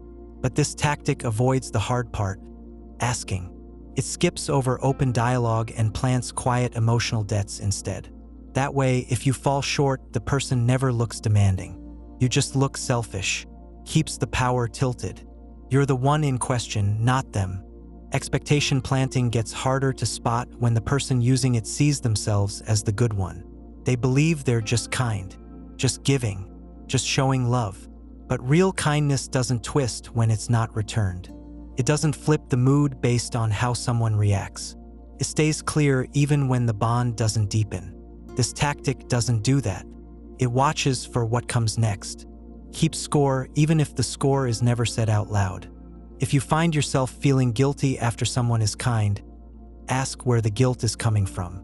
Did they ask for something you can't give? Did they give something you didn't ask for? Are they signaling that you've failed them without ever saying what they wanted? Those are signs. You're not rude for needing space. You're not cold for not feeling the same level of connection. You don't owe someone closeness just because they were generous on their terms. You can also push back in small ways. A simple thank you for doing that. Please don't feel like you need to sets a boundary without conflict. Or that meant a lot, but I want to be clear about what I can give right now. You're naming the difference between gratitude and obligation. You're cutting the string. If you catch yourself planting expectations, pause and ask, would I still want to do this if nothing came back? If the answer is no, say what you want. Speak it plainly. Don't dress the ask in kindness and hope it grows into loyalty. That puts people in a bind. They're trying to match a tone you never named. Generosity is clean when it asks nothing in return. Not because you don't have needs, but because you're clear about what you're giving and what you're not asking for. Expectation planting isn't clear. It pressures people to read signals, fill blanks, and carry guilt they didn't earn. That's not care. That's control in a soft voice. Someone tells a story about why they left a job. They say the boss was unpredictable, the culture was toxic, and they weren't treated with respect. Every part of that might be true, but what they don't say is that they missed deadlines, pushed back on feedback, and left mid-project without notice. That part stays quiet. What you hear shapes your view. They look like someone who stood up for themselves in a bad system. You trust them more. That's selective truth-telling. It's not lying. That's what makes it powerful. Everything shared can be verified. The timeline holds. The facts add up. But they're arranged in a way that leads you to a specific conclusion. A clean version. A useful one. This isn't about making things up. It's about leaving things out. You see this move in relationships. A person says their ex was emotionally distant, didn't make time, forgot important dates. It sounds like neglect, but they don't mention that they shut down during conflict, refused to go to counseling, or checked out before the breakup. That part doesn't make the cut. The version you hear puts them in the right. That version invites sympathy and sometimes protection. You get close because you think they've been hurt. You don't question it because it all sounds honest. This move works best when the missing details are subtle. A shift in timing, a skipped context, a soft tone around one detail and a sharper tone around another. These small edits create an emotional slope. They guide your feelings without forcing them. And because the speaker seems open, seems transparent, you stop looking deeper. You think you're hearing the whole thing. Selective truth-telling also works in group settings. Someone explains why a team's idea failed. They mention that leadership didn't support it, that key deadlines were missed, that external factors got in the way. All true, but they don't bring up the weak planning, the poor communication, or the way they stayed quiet when they should have spoken up. That part gets cut. The group walks away thinking they were just unlucky. No one's at fault except maybe the people not in the room. This move protects status. It's a way to stay in control of how others see you without having to lie. You tell the story in a way that frames your judgment as sound, your role as stable, your choices as justified. The listener fills in the blanks. The speaker didn't deceive you. You simply didn't ask the right question, or know that a question was needed. In work life, this move shows up in self-reports. Someone explains why a deal didn't close. They talk about how the client's budget changed, how the market shifted, how the timeline was tight. They don't say they were late on the follow-up or came in underprepared. They don't need to. The report sounds thorough, but it's crafted. You leave with one version of the story, not because you were misled, but because you weren't given the whole thing. In social dynamics, selective truth-telling shapes alliances. A person tells you what someone said about you, just the part that sounds sharp, careless, or cold. They don't include the full sentence, the mood, the tone, or the follow-up. They offer you a fragment that serves their angle. You trust them more because they told you the truth, but you've been steered, not with fiction, just with pieces. This move isn't always cold. Sometimes it's protective. People do it to avoid judgment. They leave out the part where they lost control or acted out. They share the parts that make sense, that track with their image. They're not building lies. They're curating impact. And if no one pushes for more, the version sticks. It's also used to control conflict. In a tense moment, someone shares a version of events that's technically correct. They say they just asked a question or only offered a suggestion, but they don't share the tone, the timing, or the context. They don't mention that they asked the question knowing it would hit a nerve, or that the suggestion came with a side comment. They've removed their intent but kept the action.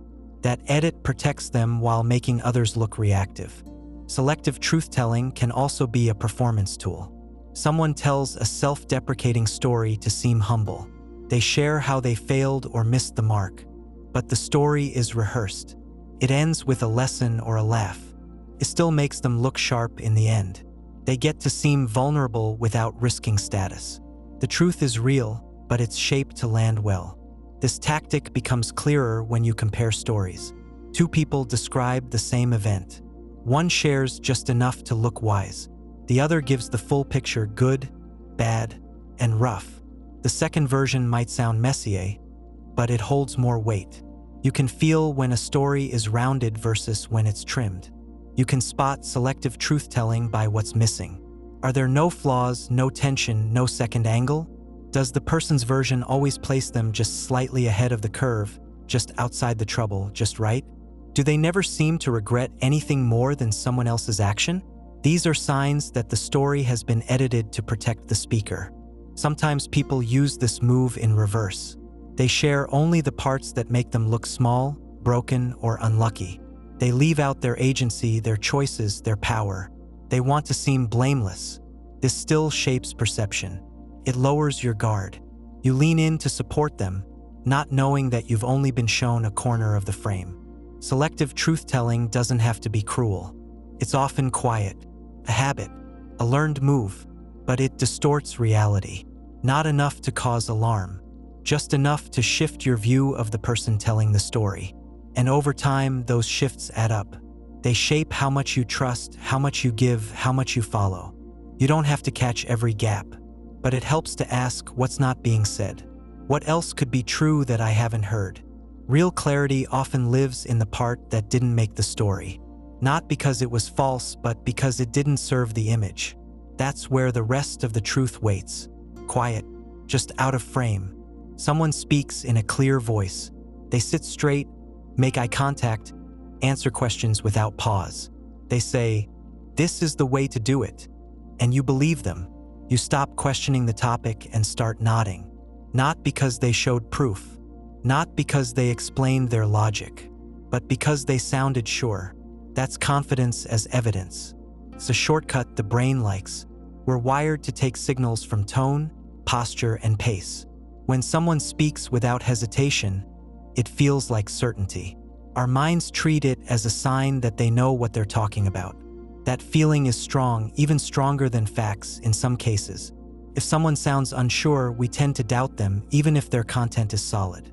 If someone sounds confident, we lean in, even if their words don't hold up under pressure. This pattern shows up in meetings. Two people pitch ideas. One uses measured language. "I think this could work, but we'd need to test it." The other says, "This is the only way forward." No qualifiers, no signs of doubt. The second person often gets more attention. Their tone reads as leadership, decisiveness, vision. But tone isn't truth. It's a performance. And we mistake it for insight. In interviews, people often win roles not because of their ideas, but because of how they say them. The applicant who answers quickly and confidently is rated as more competent, even when the actual answer is wrong or vague. The one who pauses or speaks with care can come off as unsure. We say we value thoughtfulness, but in the moment, we reward certainty. This shows up in education, too. A student gives a speech and stumbles once or twice, though the content is well-researched. Another speaks smoothly, keeps eye contact, nails the tone, but the facts are thin. Teachers and peers often favor the second. The delivery makes the message feel solid. It's not about knowledge. It's about how sure someone seems. This bias gets even sharper in group dynamics. When people don't know what to think, they follow the person who seems most certain. Not the most informed, not the most experienced, just the one who doesn't flinch. In times of stress or ambiguity, that person becomes the anchor. Their confidence fills the space. The group rallies not around the best idea, but around the clearest voice. In politics, this pattern repeats. A leader who speaks in absolutes tends to gain followers faster than one who speaks in nuance. "We will win. This will work. Trust me." These lines carry emotional weight. They bypass analysis. The audience responds not to content, but to tone. And once the tone sets in, the facts are harder to reintroduce. This doesn't mean that confident people are always wrong. Some people know their subject well and speak with clarity because they've earned it. But confidence and correctness are two different things. One is a trait, the other is a result. And when we blur the two, we reward style over substance. You also see this in everyday conversations. Someone explains a topic they've just learned about. They use strong statements. They don't say, "I think," or "I could be wrong." They act like an expert. Others in the room, people who may know more but speak with care, stay quiet. The conversation shifts. The loudest voice sets the tone. That voice might be wrong, but it shapes the group's sense of what's real. This effect is so common that it's used on purpose. Salespeople are trained to speak with certainty, not to lie, but to project trust. Phrases like, "You're going to love this," or "This is the right fit for you," hit harder than "it might work." The tone fills in where the evidence doesn't. And it works. People trust people who sound sure, even when they shouldn't. Confidence also protects the speaker. If someone challenges them, the tone makes it harder to push back. If you say, "I'm not sure that's right," and they respond with, "I know what I'm talking about," the burden shifts to you. Now you have to prove doubt. They don't have to prove anything. Their voice already did the work.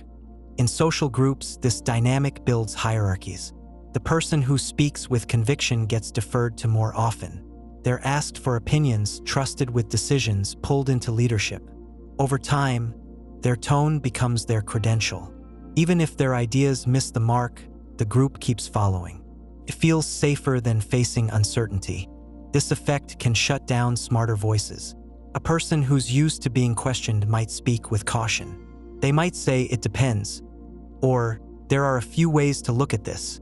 Those answers can feel weak next to a strong claim, even if they're more accurate. The cautious speaker gets sidelined. The room moves with the person who sounds more sure. You see this play out online. Someone posts a thread with confident language, straight statements, no soft edges.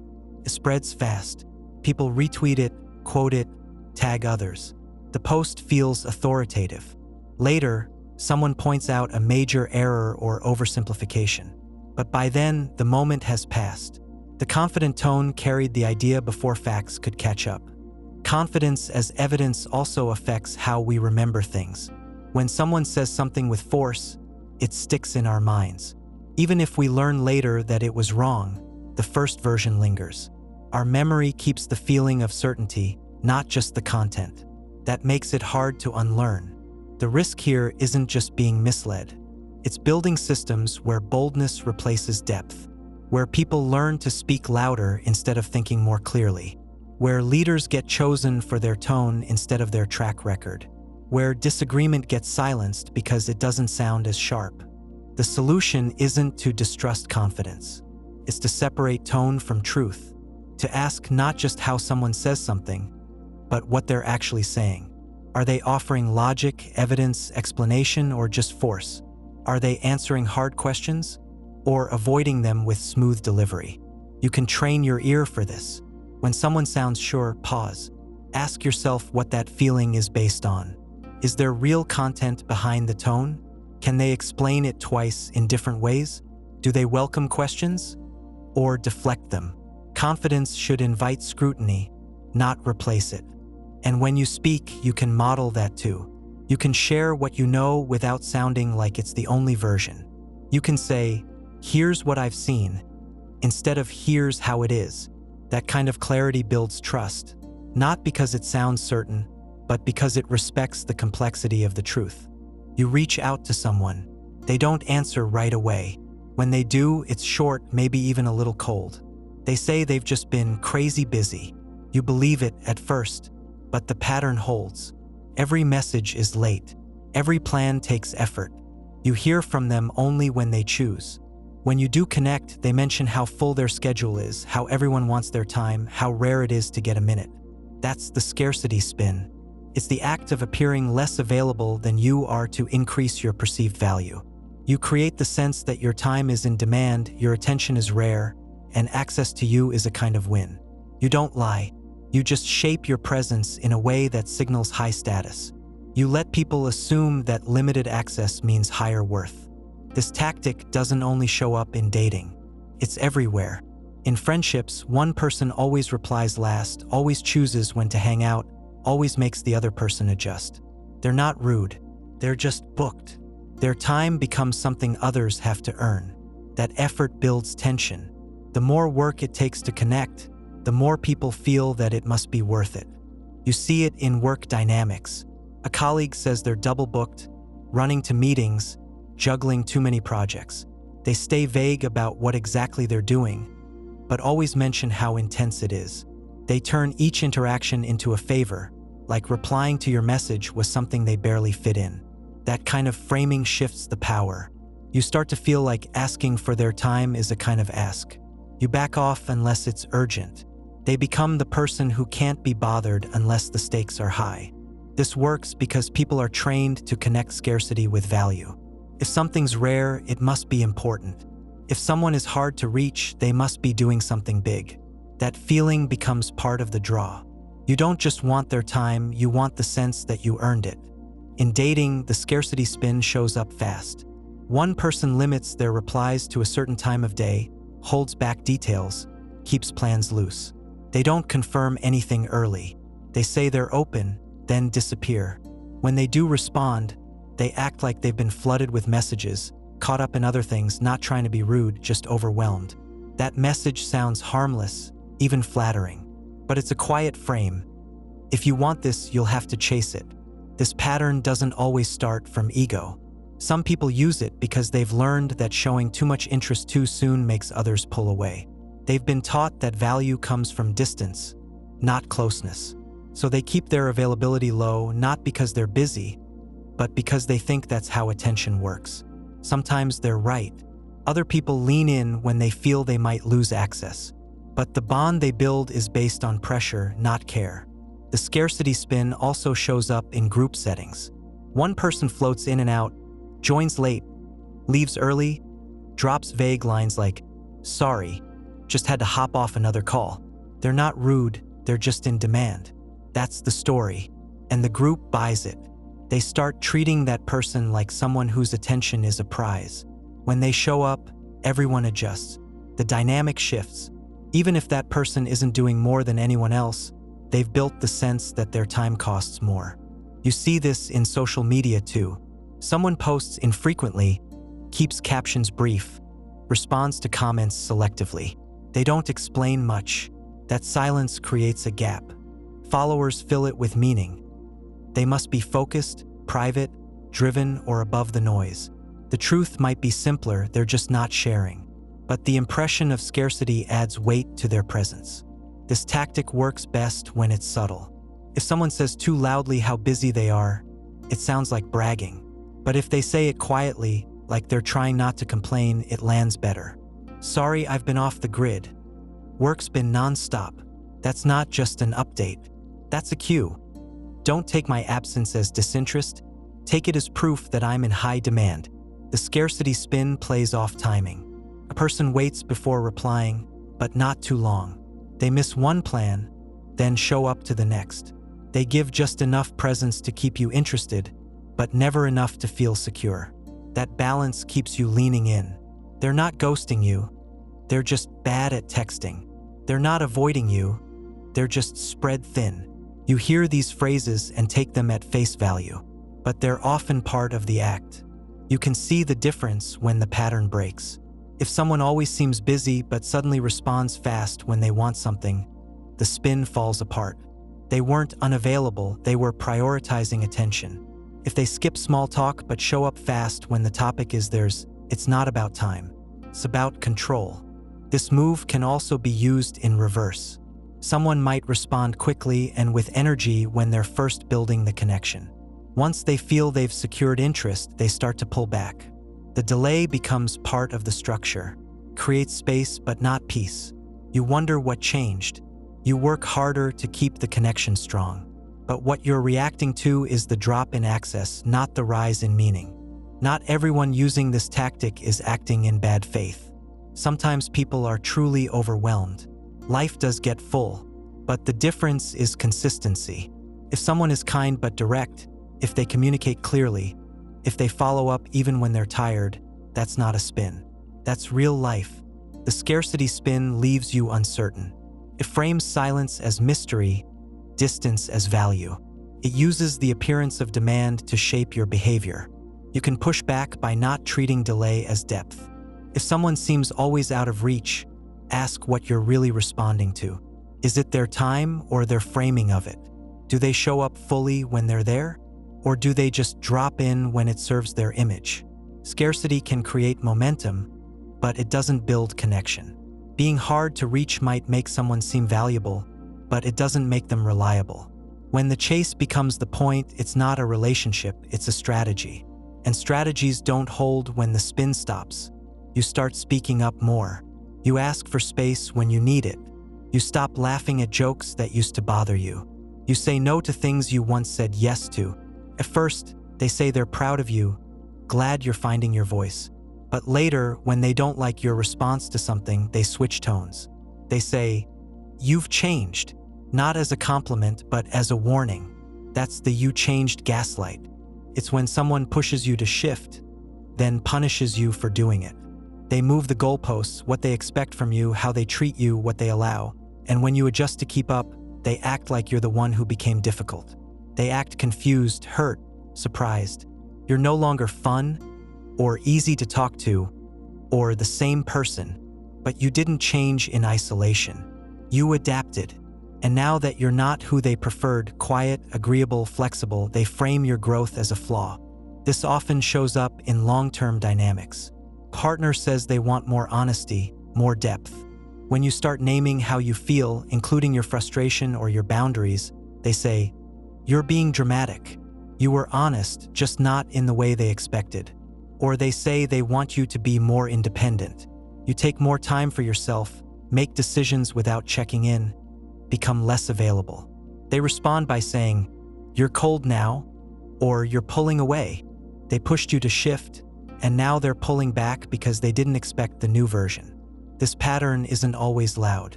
Sometimes it starts with small phrases. "You used to be more chill. You didn't used to care about this stuff. I miss the old you." These lines carry weight. They frame your past self as better, easier, lighter, more fun. They paint the present you as heavy or hard. You're not being accused directly, but you're being compared to a version of you that wasn't questioned, didn't push back, didn't ask for more.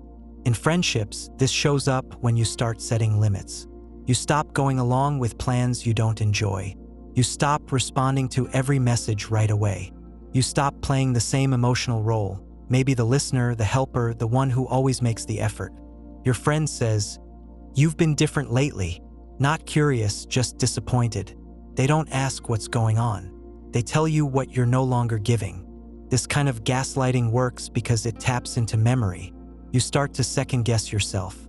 Was I easier to be around before? Am I overcorrecting? Did I lose something good in the name of growth? That doubt opens the door for the old dynamic to come back. You want to fix things. You want to prove you're still the same at heart. But now you're performing for approval again. You're trying to earn comfort by undoing your own shift. This tactic also appears in work environments. A manager says, "Take more ownership," or "Show more initiative." So you do. You take charge. You lead. You offer stronger opinions. And then they say, "You're not as flexible as you used to be," or "You've become a bit harder to manage." The message flips. You did what they asked. But the result made them uncomfortable. They didn't want more initiative, they wanted more labor with less input. When your voice got stronger, they decided you changed in the wrong way. You changed. Gaslighting often carries a deeper message. You were more useful when you didn't push back. The version of you they liked wasn't better. It was easier for them. The shift didn't break the dynamic. It exposed it. This tactic doesn't always come from bad intent. Sometimes it's a reaction to discomfort. People get used to who you are. When you grow, it forces them to adjust. That change feels like loss, so they name it in a way that sounds like concern. But what they're mourning isn't the connection, it's the control. You can tell it's gaslighting by the way it's framed. If someone says, "You've changed," and follows with curiosity, "What brought this shift?" Or, "How are you feeling lately?" they're showing care. But if it comes with blame, with confusion that doesn't lead to dialogue, with nostalgia used like a weapon, it's not about you changing. It's about you not returning to your old shape. Another version of this move is when someone expects you to adapt constantly but never names it. They treat you one way when they're in a good mood, another when they're stressed. You adjust, stay soft, stay responsive. Then one day you stop. You hold your own tone. You don't explain everything. You wait. They say, "You're not like you used to be." They're right. You're not. You learned not to shift for every mood they brought into the room. And now they're calling that growth a loss. This pattern is especially hard to face when it comes from someone you love. You want to believe they're being honest, that their version of you is still in there, and you just drifted. But what they're often doing is anchoring you to the role you once played, the agreeable one, the one who said yes, the one who made things easier. If they really missed you, they'd miss your whole self. But they missed the version of you that didn't take up more space. You can push back by naming what's changed. "Yes, I have changed. I needed to." You can remind yourself that growth isn't disconnection. You can say, "This version of me includes what I used to be. I didn't erase it. I built on it." You don't need to justify a shift that came from clarity. You don't owe anyone a return to the version of you they liked more. Sometimes the clearest response is silence. Not coldness, just pause. Let their words hang. Let them feel the weight of what they're asking. If they're asking you to shrink, you'll hear it. If they're asking you to reconnect, you'll hear that too. The tone tells you more than the words. You changed only works as a trap if you try to deny it. If you argue that you haven't, you step into their frame. You make your growth a problem to solve. But if you say, "Yes, I have," you take your space back. You show that change isn't a break in who you are. It's the reason you're still growing. You're asked to decide fast. A text says, "Need to know by tonight." A coworker says, "We have to act now." A friend says, "If you can't commit today, I'll ask someone else." You pause. You feel the pressure rise. It's not always what they say, it's how they say it. The tone cuts off room to think. You feel boxed in. That's urgency as pressure. It's when someone creates a false clock to rush your choice. There's no real emergency, no true deadline, but the feeling is there. The countdown starts even if no one shows you a timer. You're pushed to respond, to commit, to act before you're ready. That speed becomes the point, and that's where the control happens. This tactic plays out in small ways. A person offers you a seat at the table, but only if you answer now. They say they're extending an opportunity, but it won't last. They talk about how things move fast, how people need to stay sharp, how windows close. The message isn't always direct. It's built into the pace. It dares you to slow down. If you do, they frame it as hesitation. If you don't, you're on their timeline. In sales, urgency is standard. A deal ends tonight. A cart holds your item for 15 minutes. A rep says they're talking to other buyers. The pressure is meant to stop you from checking, thinking, comparing. It shortens the gap between impulse and action. You're told you'll miss out if you wait, even when the terms are never really at risk. The goal isn't speed, it's consent under pressure. You see this at work too. A manager says they need input by end of day on a plan you just saw. There's no actual launch date, no external push, but the framing makes you feel behind before you start. You rush, you skim, You give in. That's not collaboration. That's manipulation. In personal relationships, urgency often comes wrapped in emotion. A partner says, "If you don't move in now, I don't know where this is going." A friend says, "I need an answer or I can't wait around." These aren't requests. They're ultimatums in soft form. The speed makes it sound like the situation is fragile, but it's not. The person just doesn't want to give you time to think. This tactic works because we equate speed with seriousness. If someone says something can't wait, we assume it's important. We don't want to let people down or lose out. We've been trained to act quickly. But urgency doesn't always mean importance. And importance doesn't mean now. The trick is in the timing. You'll notice that urgency shows up right at the moment when you begin to question something. You want to review the terms, consider the full ask, sleep on it. That's when the pressure comes. I need to know now. Not because something changed, but because you started to. Sometimes urgency is used to avoid accountability. Someone sends you a contract at 4 p.m. and says it needs to be signed by 5. You don't have time to read it fully, let alone ask questions. If you raise concerns, they say, "This has already been reviewed." They treat delay as disloyalty. That speed forces silence. This pattern also shows up in group decisions. One person drives momentum. "Let's just do this," they say. "We've waited long enough." They sound bold, confident. The group follows, but that speed skips over dissent.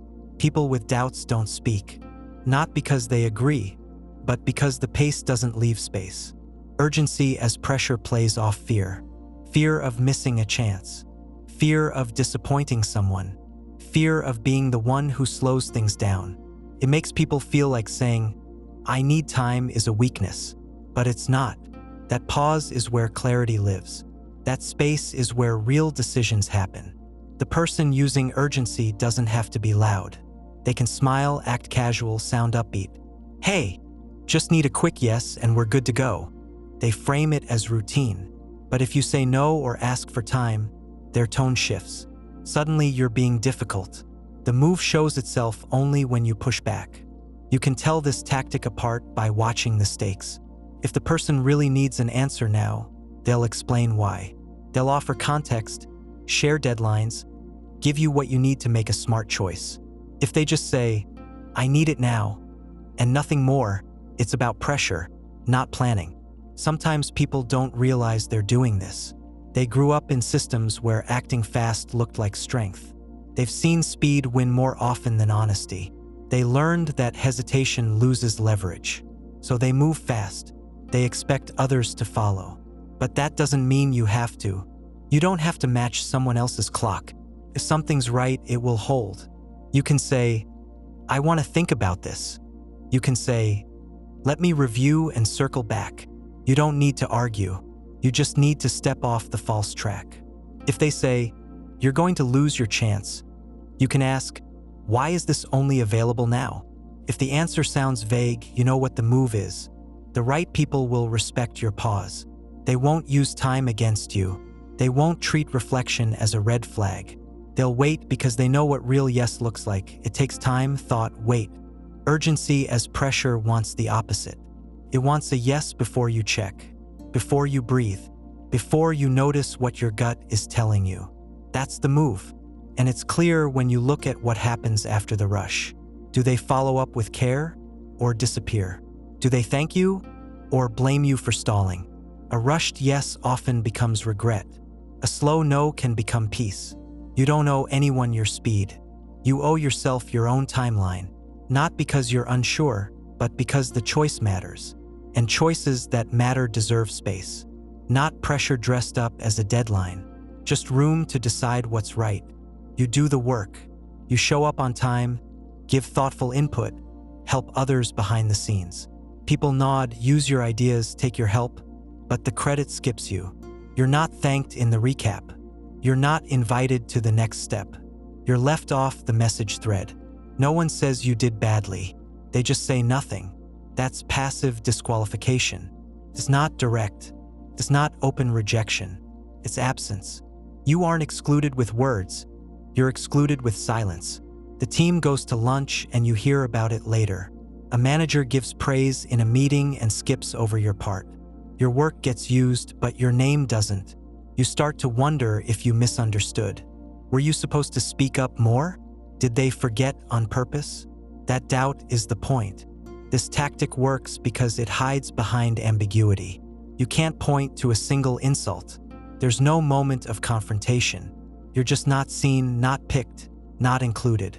The people around you don't need to say you're not good enough. They just keep moving without you. You begin to fill in the blanks yourself.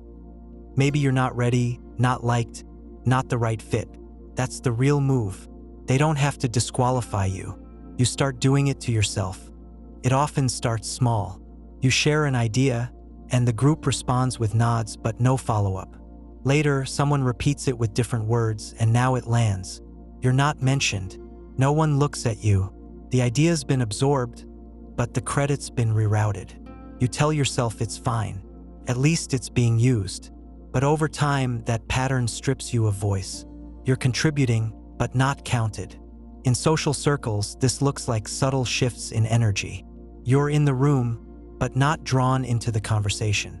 You're part of the group, but plans get made without you. No one says you don't belong, but they don't act like you do either. If you raise it, they might say you're reading too much into it. That's part of how the tactic defends itself. Keeps things quiet, so any reaction from you can be framed as sensitivity. Passive disqualification also works in settings where inclusion is supposed to be earned. Places where people say, you have to prove yourself. But the line for proving yourself keeps moving. You turn in extra work, no response. You offer to help, no invitation. You ask for feedback, it never arrives. It's not that you're told you didn't make it. You're just never clearly told anything. That vagueness becomes the structure. This tactic is useful for people who want control without conflict. They don't have to take a risk by giving you clear feedback. They don't have to defend a decision. They just don't name you when it counts. And if you try to talk about it, they'll likely point to logistics, timing, or say it wasn't personal, which might even be true, but it still leaves you on the outside. It's common in competitive teams. Someone in power doesn't want to encourage you too fast. So they don't block you, they just never endorse you. You're always on the edge of progress, always just one step behind full access. You're asked to wait, to prove, to stay patient. The people who are chosen don't always do more than you. They're just already inside the unspoken list. You're still knocking. It also shows up in one-on-one relationships. You try to grow the bond. You show care, interest, time. The other person doesn't push you away, but they also never return the same depth. You're left guessing. You wonder if they care. You wonder if you're imagining it. They never say, "This isn't what I want." They just never meet you where you are. You start to feel like you're asking for too much when all you're asking for is clarity. In leadership, this tactic keeps people passive. If you never reward someone clearly, you keep them trying. You keep them guessing what will finally earn a nod. That guessing keeps them quiet, careful, deferential. They won't demand more because they're still hoping, still waiting, still believing the next thing will be the thing that gets them seen. This pattern is harder to call out because it leaves no mark. There's no obvious moment you can quote. You're just not in the picture when the moment comes. You might hear, "You're doing great. We just had to make a quick call." Or, "We'll keep you in mind next time." That soft language delays the truth. It gives the illusion that your turn is just around the corner. You can spot this move by looking for the gap between effort and recognition. Are you doing the work, but not getting response? Are you making space for others, but no one makes space for you? Are you being told to wait without any sign the wait will end? That's not growth. That's stalling. You're not being asked to improve. You're being held in place, not with rejection, but with omission. To respond, you don't need to get louder, but you do need to name the pattern. You can say, "I noticed my work hasn't been acknowledged. Can you give me clarity on how decisions are being made?" You can ask, "Is there something I need to change? Or is there another reason I wasn't included?" You might not get a straight answer, but even asking shifts the balance. It shows you're watching. It reminds them you see what's not being said. Sometimes the person doing it isn't aware. They've learned to avoid conflict by keeping people hopeful but distant. They think silence is safer than feedback, but silence still speaks, especially when it repeats. Real support names things. It includes rewards, challenges, but clearly. Passive disqualification leaves people wondering what they missed, even when they did everything right. It makes silence feel like failure, but it's not your failure.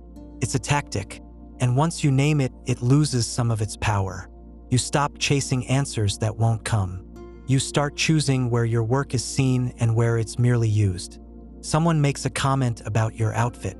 It's sharp, personal, maybe even a little cruel. You react, surprised, uncomfortable, thrown off. They smile and say, "Relax, I was just joking." The message shifts. Now, your response is the problem, not their words. That's innocent framing. It's when someone says something with edge, then hides behind humor. They deliver the sting, then walk it back as a joke. They don't take responsibility for how it landed. Instead, they suggest you took it too seriously. You didn't get the joke. You're too sensitive. They were just playing. That phrase turns the impact back onto you. This tactic works because it disarms. Humor creates a shield. It blurs the line between harm and play. When someone frames a jab as a joke, it becomes harder to call it out. You don't want to seem humorless. You don't want to ruin the mood, so you swallow it or laugh with it, even when it hurt. It often starts in casual moments. At a dinner table, someone makes a joke about your weight, your job, your dating life. Everyone laughs. You smile even if it stings. You say nothing. Later, if you bring it up, they say, "Oh, come on, it was all in good fun." They don't deny saying it. They deny meaning it. That denial lets them escape the weight of their own words. This move happens in groups. One person teases another, always on the same theme. Too quiet, too soft, too intense. The jokes keep coming, always with a smile, always with a laugh. But it's not random. The humor has a direction. It pushes one person down and keeps the rest laughing. If the target pushes back, the joker pulls out the phrase, "Don't be like that," or worse, "We always joke like this." Now the pressure shifts. The group dynamic is being threatened not by the joke, but by the discomfort. That keeps the tactic safe.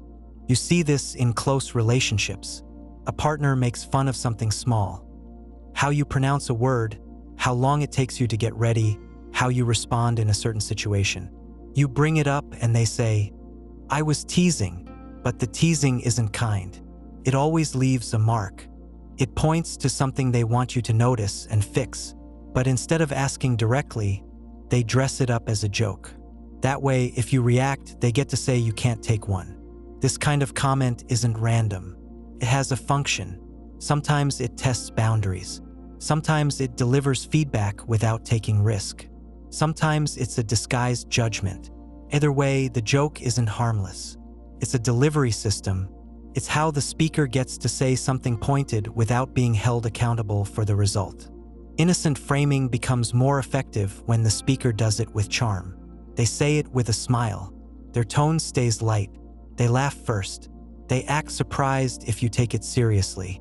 They play up the idea that they're harmless. It's that contrast between tone and content that makes it harder to name what's happening.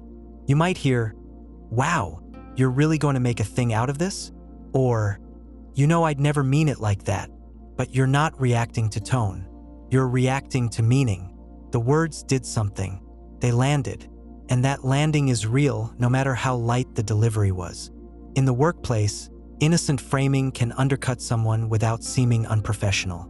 A coworker says, "Look who finally showed up on time, even if you're 5 minutes early." Or, "Didn't think you'd speak up in this meeting." Everyone laughs. But now you're marked, quiet, late, unsure. If you bring it up, they say they were just trying to lighten the mood. That lets them undermine you while still playing the role of the easygoing teammate. This tactic also protects status. Someone in power makes a joke that puts someone else in a lower position, socially, professionally, emotionally. If no one reacts, it becomes normal. If someone speaks up, the joker deflects. "It's just how I am," they'll say. Or, "This is how we talk around here." That normalizes it.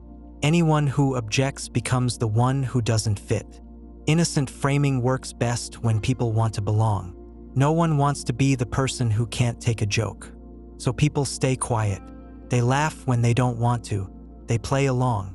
And over time, the person using this tactic keeps gaining power. Their comments shape how others are seen, but without consequences. You can spot this move by asking yourself how often the jokes go in one direction. Are they always aimed at the same person? Do they always land on the same subject? Does the joker ever turn the humor toward themselves, or only outward? A one-way joke isn't just a joke. It's strategy. Another sign: what happens when you don't laugh? If the person doubles down, gets defensive, or blames you for the reaction, it wasn't a harmless comment. It had a job to do, and you interrupted it. You don't need to react with a fight. Sometimes a pause is enough. Don't laugh. Don't nod. Let the moment hang. You can say, "That didn't land right," or, "I know you're joking, but that keeps happening." You don't have to justify why it felt wrong. You just name it. If someone values you, they'll check themselves. If they say, "You're always so serious," they're not responding to you. They're protecting the frame.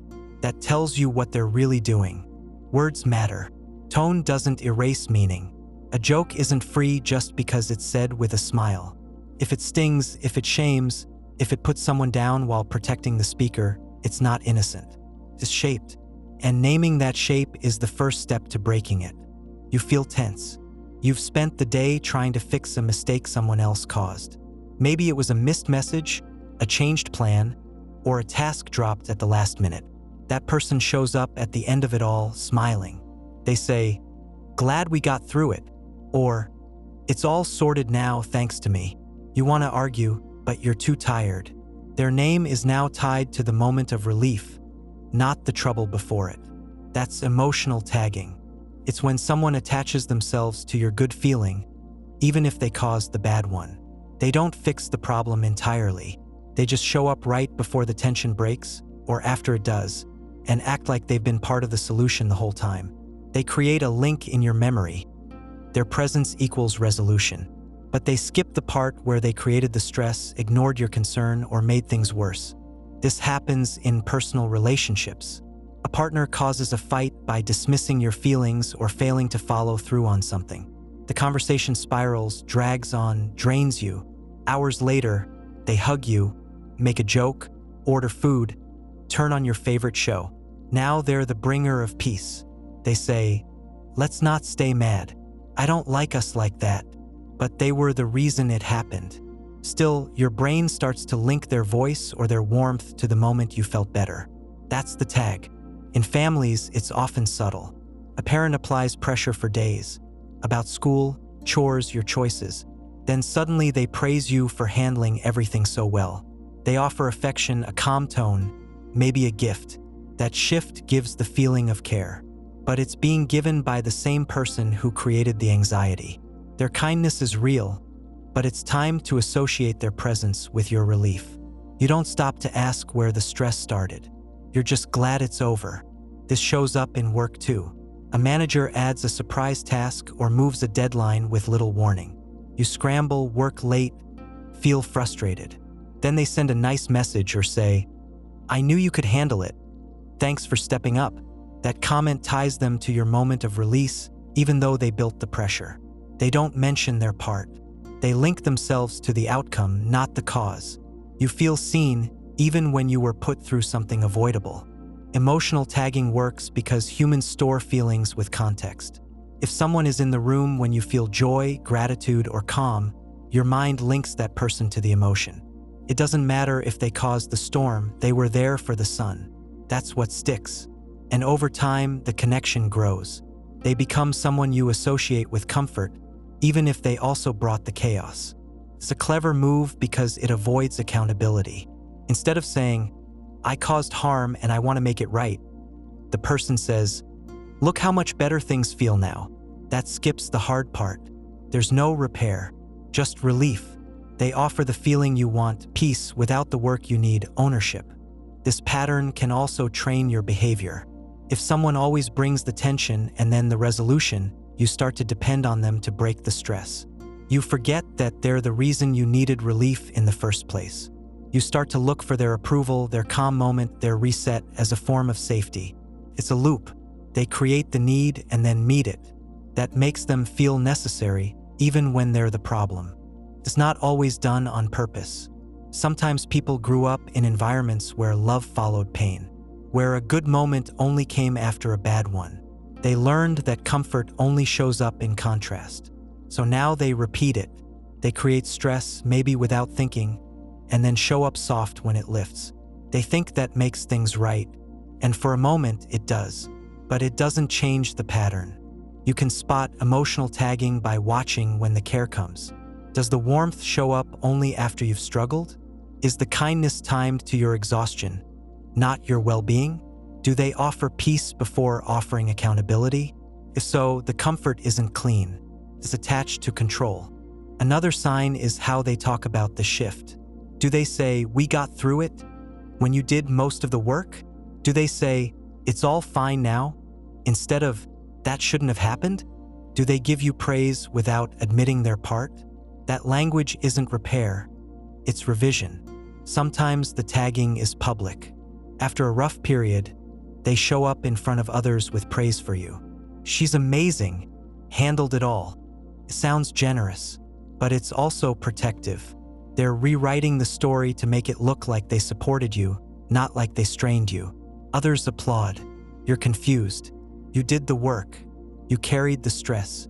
But now they're tied to the outcome. And if you speak up, you risk sounding bitter. You can push back by naming the full picture. You can say, "Thanks, but this was hard because of how it started." Or, "I'm glad we're better, but I still need to talk about what happened." You can receive the relief without ignoring the cause. That makes space for truth, not just peace. Real support doesn't wait for collapse. It helps prevent the stress. It shows up early. It says, "Let me own my part," not, "Look how well you bounced back." It meets you in the work, not just in the recovery. Emotional tagging feels like comfort, but it often carries weight. It ties you to someone in a way that confuses need with care. It makes it harder to see where pain came from. And if that link stays unbroken, it becomes harder to trust your own memory. You start to believe the people who bring peace are always good, even if they're the reason you needed it. You meet someone new. Within minutes, they ask, "What's your biggest fear?" Or, "What's something you've never told anyone?" You pause. The question feels intimate. You might answer or laugh it off. Either way, the tone is set. They're not making small talk. They're trying to go deep fast. That's not always a red flag. But when it's done with purpose, to gather insight, not build trust, it becomes identity fishing. Identity fishing is when someone asks personal questions early to learn how you're wired. Not to connect, but to study. They're scanning for soft spots, your insecurities, needs, patterns, regrets. It looks like curiosity. It sounds caring. But underneath, it's about control. The more you reveal, the more they adjust their behavior. They mirror what you like, avoid what you dislike, and later, if needed, they may use what you said as leverage. This isn't open manipulation right away. Often, the person seems thoughtful. They ask about your childhood, your past relationships, your goals. They want to know how you see yourself. But the speed and intensity don't match the level of trust. You've just met, yet they're treating the conversation like a therapy session. You feel seen, but also exposed. It's common in dating. Someone skips over surface-level talk and dives right into your history. They ask why your last relationship ended, what made it hard, what kind of person you usually go for. They say they just want to understand you, but really they're collecting data. They want to know what wounds you have, what stories you repeat, what parts of yourself you're still trying to fix. That way, they can position themselves to look like the answer to your questions. They might say, "I'm just trying to get to know the real you," or, "I don't like small talk." That gives them cover. It makes you feel like you're in something special, an accelerated connection. But speed alone doesn't build safety. And when the questions are one-sided, the dynamic is clear. You're sharing. They're watching. This also happens in workplaces. A manager or peer starts asking about your background, not just where you're from, but what shaped you. They ask what motivates you, what stresses you out, what kind of feedback gets to you. They frame it as team building. But if they later use that knowledge to press you harder, question your loyalty, or target your weak points, you'll realize it wasn't bonding. It was mapping. You'll know it's identity fishing by how the conversation moves. They stay focused on you. They rarely offer equal vulnerability. If they do share, it's often curated, clean stories that make them look wise or kind. Meanwhile, your answers are raw. You reveal real doubts or fears. And the next time you hesitate or struggle, they bring it up, subtly. They say, "You always second-guess yourself, remember?" Or, "This seems like that thing you told me about." They frame it as support, but it's control. They've named your pattern, and now it's part of the script. In friendships, identity fishing can show up as early intensity. Someone wants to be close fast. They say things like, "I feel like I've known you forever." But then the questions start stacking. What do you regret most? What's your relationship with your parents like? Have you ever been betrayed? These aren't wrong questions. But when they come too fast, before mutual trust, they don't land as care. They land as a quiet test. They're trying to see what shapes you and how they can shape the relationship. Some people use this tactic without bad intent. They've learned that deep questions create a sense of connection. They like intensity, but they don't always realize they're asking for more than you've had time to give. The danger isn't always in the ask. It's in what happens next. If your answers change how they treat you, you weren't being known. You were being profiled. You can protect yourself by matching depth. If they ask something heavy, you can say, "That's a deep one for early on." Or, "Let's come back to that." Watch their reaction. Do they respect the boundary, or do they press harder? Do they pivot and share something of their own, or do they retreat? The answer tells you who you're talking to. Another way to spot identity fishing is to pay attention to how they handle silence. If you don't answer right away, do they get uncomfortable? Do they fill the space with more questions, trying to keep the moment emotional? Real connection doesn't rush. It doesn't demand your story before you're ready. A person fishing for identity may also shift their behavior to match what you said. If you mention you've dated people who didn't listen, they become hyper-attentive. If you say you've always felt overlooked, they give you focused praise. This feels good at first, but if their interest drops once the praise stops working, or once you push back, you'll see the pattern. They weren't connecting with you. They were responding to a profile. Over time, identity fishing becomes clearer. You'll notice how they always seem to know just the right thing to say, but their actions don't always match. They use your language, your fears, your hopes, but it feels rehearsed. That's because it is. They've built a version of themselves based on what you gave them. You think you've been seen. Really, you've been scanned. To push back, you don't need to close off, but you can slow down. You can ask, "Why do you want to know that?" You can turn the question around. If they ask what breaks your trust, ask what breaks theirs.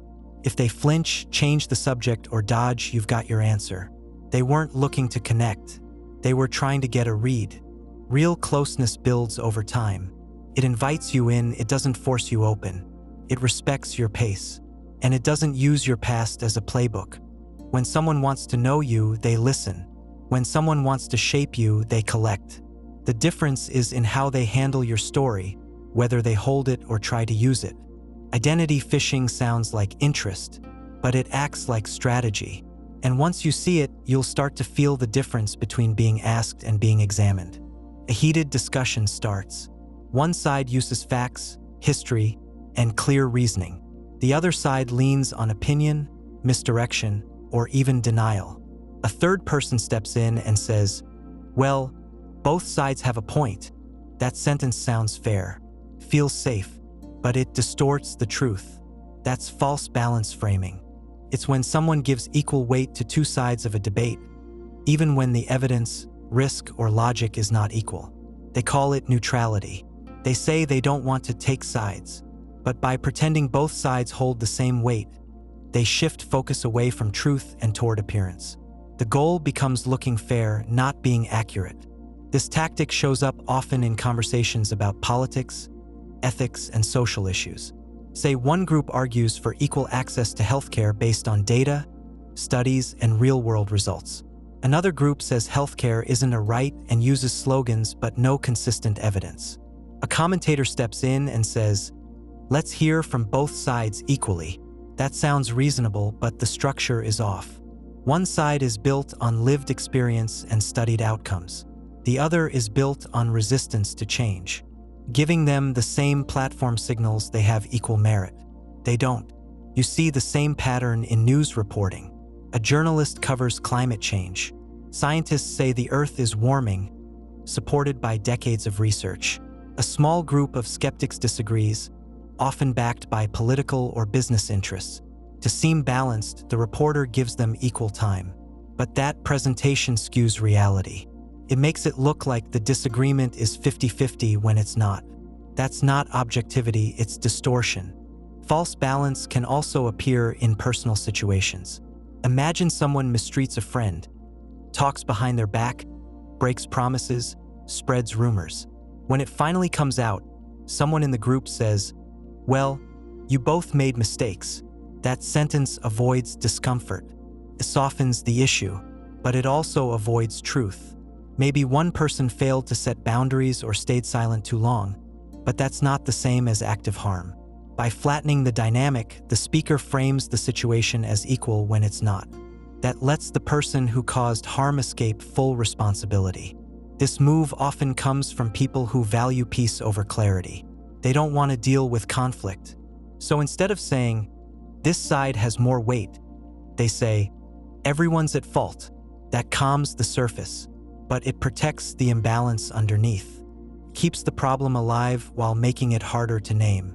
You'll often hear phrases like, "The truth is probably somewhere in the middle," or "Everyone has a bias." These sound wise, but they avoid real analysis. Sometimes the truth isn't in the middle.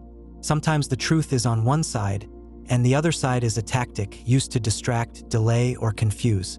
When someone points that out, they're not being biased. They're being accurate. False balance also shows up in debates around identity. Say a person from a marginalized group talks about discrimination they face. Another person responds by saying, "I just think everyone gets treated unfairly sometimes." That might sound like empathy, but it erases the point. One person is naming a system, the other is generalizing pain.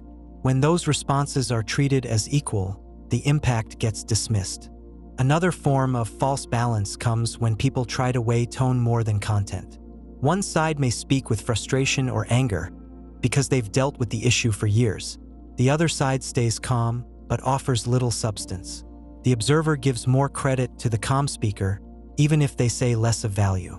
That creates a bias toward emotional distance, rewarding those who keep the surface cool, even if what they say doesn't hold up.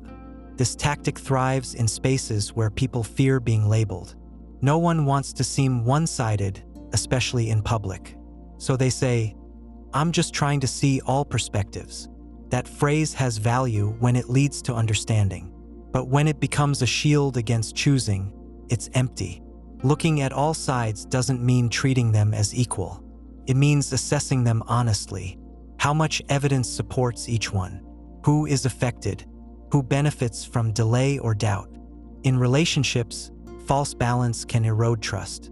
If someone always finds a way to flatten conflict, saying both people are equally wrong, then the person who's been harmed learns they can't count on being backed. They'll stop speaking up. They'll internalize that fairness means silence. Meanwhile, the person causing harm learns they won't face real pushback. That imbalance grows, but no one names it. You can tell false balance is happening when a decision is framed as complicated just to avoid making it. Not because it truly is, but because saying it's unclear keeps people from taking sides. It gives people cover to stay passive. And in many cases, passivity supports the side with more power.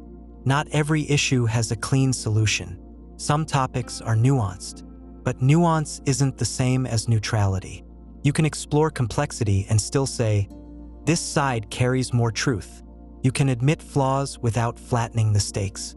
To push back against false balance, ask questions. Who benefits from saying both sides are equal? What's the impact of delaying action in the name of fairness? Are both positions supported by the same level of evidence, risk, and accountability? The answers often show that balance isn't neutral, it's a choice. Real fairness doesn't always look even. Sometimes it looks like standing clearly with one side because it reflects what's true. It doesn't mean ignoring dissent. It means giving different weight to different claims. Not all positions deserve the same space. Not all harm is equal, and not every silence is wise. When someone says both sides, it's worth asking what's really being balanced here, and who does that serve? You're in a conversation about a complicated issue: climate, justice, work culture, healthcare, identity. It starts with good questions, but soon, someone reduces it to a single line: so you're either with us or against us. You pause. That sentence forces a choice that doesn't reflect the real shape of the issue. It doesn't leave room for nuance, uncertainty, or mixed feelings. That's the oversimplification trap. It's when someone flattens a layered topic into a binary good or bad, right or wrong, true or false. They don't do this to clarify. They do it to steer. The goal is to corner your thought process, remove middle ground, and nudge you toward their conclusion. You don't get to weigh different factors. You just have to pick a side, fast. This move works because it takes the pressure off thinking. When a situation is messy, people want clear ground. Oversimplification gives that ground at the cost of truth. It trades depth for direction. It sounds confident, feels decisive, but it leads to shallow answers. You'll often hear phrases like, "If you cared, you'd support this," or "Anyone who disagrees just doesn't get it." These aren't arguments. They're setups. They draw a moral line, then dare you to stand on the other side. The fear of being seen as ignorant, unkind, or out of touch pressures people to nod along, even when they have valid questions. This trap shows up in politics all the time. Policies with layers of economic, social, and legal factors are boiled down to slogans. Complex histories become sound bites. A debate about how to solve a problem turns into a fight over whether you even care. It doesn't matter if you support a different approach. If you don't agree with the binary offered, you're treated as part of the problem. In personal life, oversimplification can be used to shut down disagreement. A partner says, "If you loved me, you'd do this." But maybe the situation is more complicated. Maybe you're trying to protect your time, your energy, your sense of self. Still, the sentence turns the issue into love versus rejection. It leaves no room for yes, but. You either submit or you're framed as distant. This tactic works especially well in group settings. A leader says, "We need to act, not question." That frames reflection as weakness, casts anyone who slows the momentum as a blocker. People fall in line not because they agree fully, but because they fear being seen as the one who holds progress back. You also see it in debates about identity. A person says, "Either you believe all women, or you don't believe women at all." Or, "If you question this part of the movement, you're against the whole thing." That shuts down curiosity. It stops people from asking careful questions or pointing out flaws in the system. The fear of being labeled keeps them silent. Oversimplification builds control by creating false stakes. One of the most common forms of this trap is forced moral pairing. If you support X, then you must support Y. If you oppose A, then you must be against B. But real thought doesn't work like that. You can agree with a goal and still question the method. You can support a cause and still challenge a voice within it. Oversimplification tries to erase that space. It also works through language. People use always and never to shape the story. They always do this. That group never listens. These words take away room for change, for exception, for humanity. They push you into a position where backing away feels like weakness. Even if you know the truth is more layered, it's harder to speak up when the language has already drawn thick lines. This tactic can show up in news, education, even casual conversation. Someone tells a story with clear heroes and villains. But real life rarely works that cleanly. Systems fail. People shift. Context matters. Oversimplification removes all of that. It makes action easier but often misguided. You'll know you're in the trap when you start to feel like any hesitation equals betrayal. You might agree with some parts of a stance, but the conversation leaves no space for that. The pressure builds. You want to explain your position, but the frame doesn't allow for explanation. That's the point. The oversimplified version of the issue has already won if it makes you feel too cornered to speak honestly. One way to respond is to name the frame. You can say, "I don't think this is a simple either / or issue," or "I agree with your concern, but I see more than two ways to respond." That slows the pressure. It invites room for other views. You don't have to have a perfect answer, you just need to make space for one. Sometimes the oversimplification comes from urgency. People feel the weight of a problem and want to act. They think slowing down means losing time or momentum, so they push a single path. But urgency without clarity leads to mistakes. Good decisions need room to breathe. In group culture, especially online, this trap keeps people performing. You're rewarded for strong, fast takes, not thoughtful ones. You're expected to react, not reflect. People post sharp summaries and expect instant agreement. If you hesitate, you risk being labeled. But thinking isn't disloyal. It's necessary. You can also spot the trap by asking what's being left out. What voices aren't being heard? What context got dropped? What are the possible trade-offs or second-order effects? Oversimplification avoids all that, presents itself as obvious. But if it really were that simple, the issue wouldn't need a debate at all. Sometimes this tactic is used to win an argument, but other times it's just how people cope. Complexity is hard. Certainty feels good. It makes people feel safe, decisive, clear. But clarity built on false choices leads to shallow judgment. To avoid the trap, hold space for both / and say, "I agree with the goal, but I see problems in the method." Say, "I support the cause, but I have concerns about how this is being framed." Real conversation allows room for that. Real thinking needs it. Oversimplification is a shortcut. It makes issues smaller so they're easier to manage. But easy doesn't always mean true. And when people stop making room for depth, they stop making room for change. When the choice is only ever yes or no, there's no room to grow, just pressure to fall in line. You're in a meeting. Things are moving fast. Everyone's watching.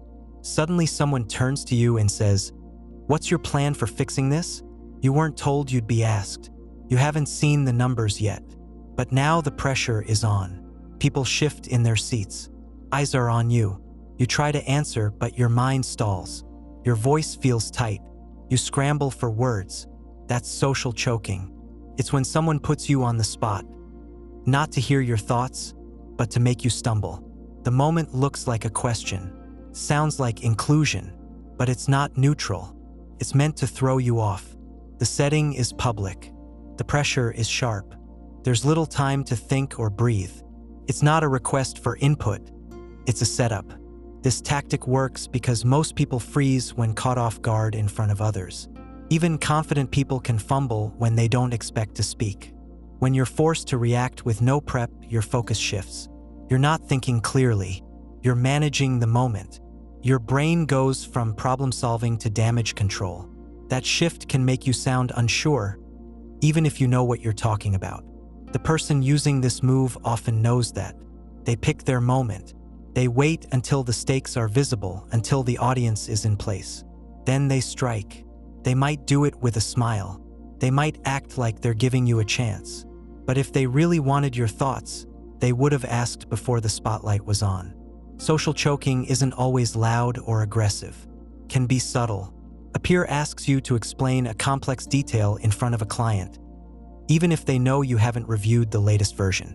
A friend brings up something private at a dinner table, pretending it's a casual story. A teacher calls on a student to solve a hard problem with no warning, just to show the gap. The point is rarely the content. The point is the pressure.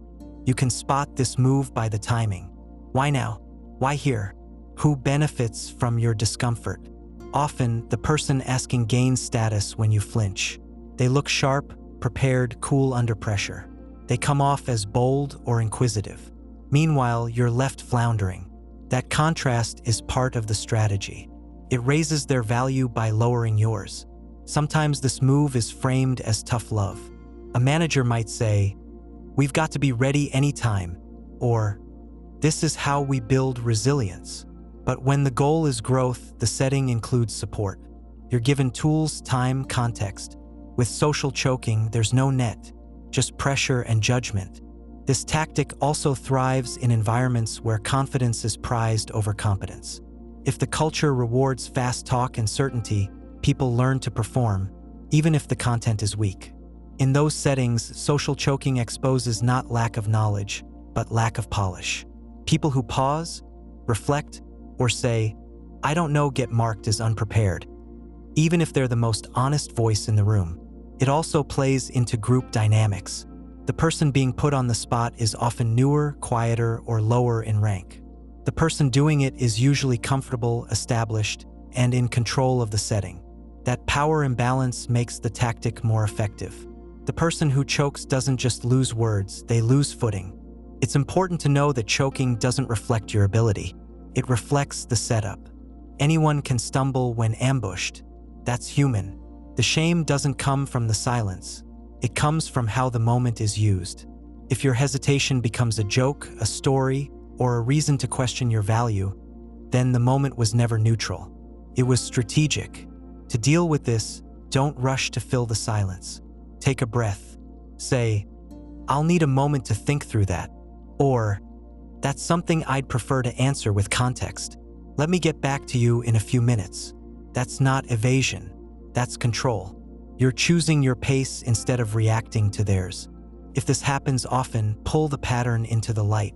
Say to the person privately, "I noticed you asked me to speak on things without warning in front of others.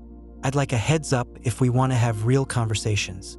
That won't stop every move, but it changes the tone. It shows you see what's happening. If you're leading a group and see this happen to someone else, you can interrupt the pressure. Say, "That's a big question. Let's give them a moment to gather thoughts."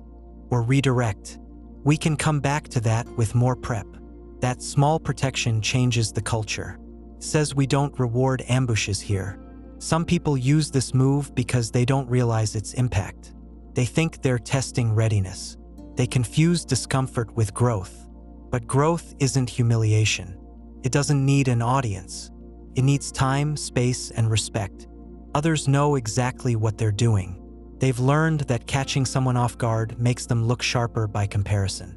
That habit reveals more about their leadership than yours. They rely on control through surprise, not strength through trust. In truth, everyone deserves the chance to prepare. Complex thinking takes time. Depth doesn't always show up on demand. And not knowing something in public isn't failure. It's honesty. What matters is how people treat that moment. Do they offer room to think, or do they use the pause as proof? Social choking is about forcing performance.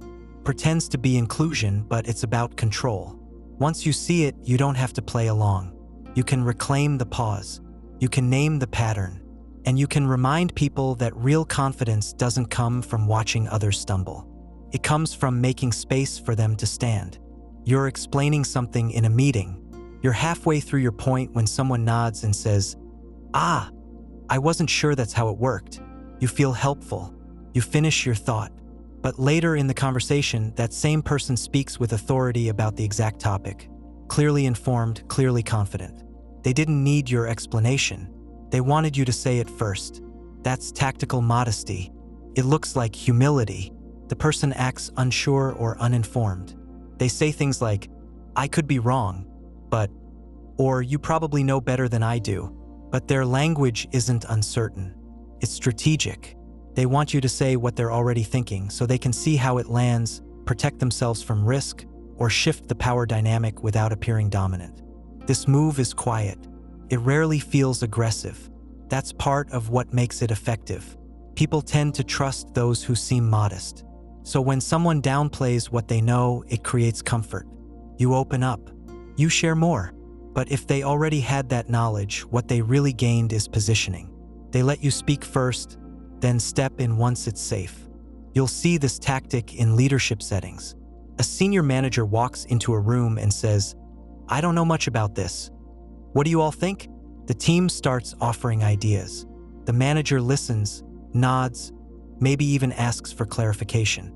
But once the group settles on something, the manager offers a tight summary or key insight that clearly came from prior knowledge.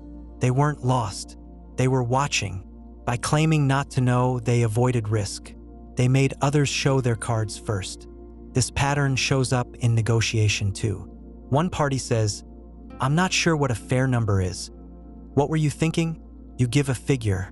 They say it sounds reasonable even if they were already planning to offer less. By appearing unaware, they shift the burden to you. You make the first move. They adapt around it. In social settings, tactical modesty can look like someone asking questions they already know the answers to. You mention a book or event, and they say, "I've never heard of that. What's it about?" You explain, thinking you're offering new information. But their follow-up reveals they've read the same thing, maybe even more deeply. Their modesty wasn't about learning, it was about testing how much you know or how you'd frame it. The tactic also protects ego. If they say something and it's wrong, they risk judgment. If they get you to say it first, they can agree, disagree, or shift depending on how others respond. Their stance can stay flexible. That keeps them safe.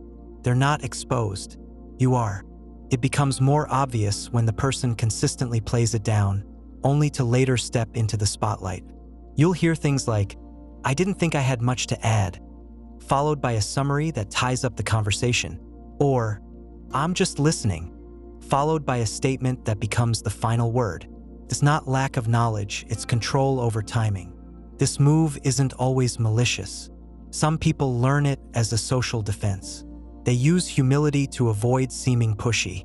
They wait to speak until others do. But it shifts into tactic when it's repeated, when it's used to manage risk or status while still influencing the outcome. You can spot tactical modesty by tracking patterns. Does the person regularly act unsure, then contribute high-quality input later? Do they ask leading questions only to later agree with the direction things went? Do they frame their knowledge as limited but still seem to guide the room? You might also notice how they handle disagreement. If you say something bold and it goes well, they align with you. If it backfires, they say, "I wasn't sure either," or "That's why I asked." Their position was never fixed. That flexibility can look wise, but when it's repeated to dodge ownership, it becomes a way to avoid risk while keeping influence. You can protect yourself by noticing who always gets to respond instead of initiate. If someone asks a lot of innocent questions but rarely shares first, ask them directly, "What's your take on this?" If they continue to deflect, they may be trying to avoid standing behind a position. It also helps to pause when someone acts unaware. Don't rush to fill the gap. If they say, "I could be wrong, but is this right?" you can say, "I'm curious what you think." That bounce forces them to reveal more. If they truly don't know, they'll say so. If they do, it becomes clear they were leading, not asking. In group dynamics, this tactic can frustrate those who take risks. You speak first, you get questioned. They wait, then step in once the room has moved. Over time, that pattern can shift how people are seen. You take heat for your ideas. They seem calm, careful, thoughtful, even though they've just waited for the right moment to speak. In teaching or mentoring settings, tactical modesty can undermine trust. A mentor who pretends not to know what you're struggling with isn't offering support. They're observing. They let you reveal mistakes, then step in as if they're gently guiding. But if they already knew the answer, they could have helped you avoid the trap. That makes the dynamic feel unequal. You also see this in conflict. Someone says, "I don't know what I did wrong. Can you explain?" You do. Then they respond with detail and clarity that suggests they were already aware. Their question wasn't confusion, it was a strategy to get you to speak first so they could control the frame. Real humility shares risk. It says, "Here's what I think, even if I'm not sure." Tactical modesty avoids that. It collects information first, then speaks once it's safe. The difference is in timing, not tone.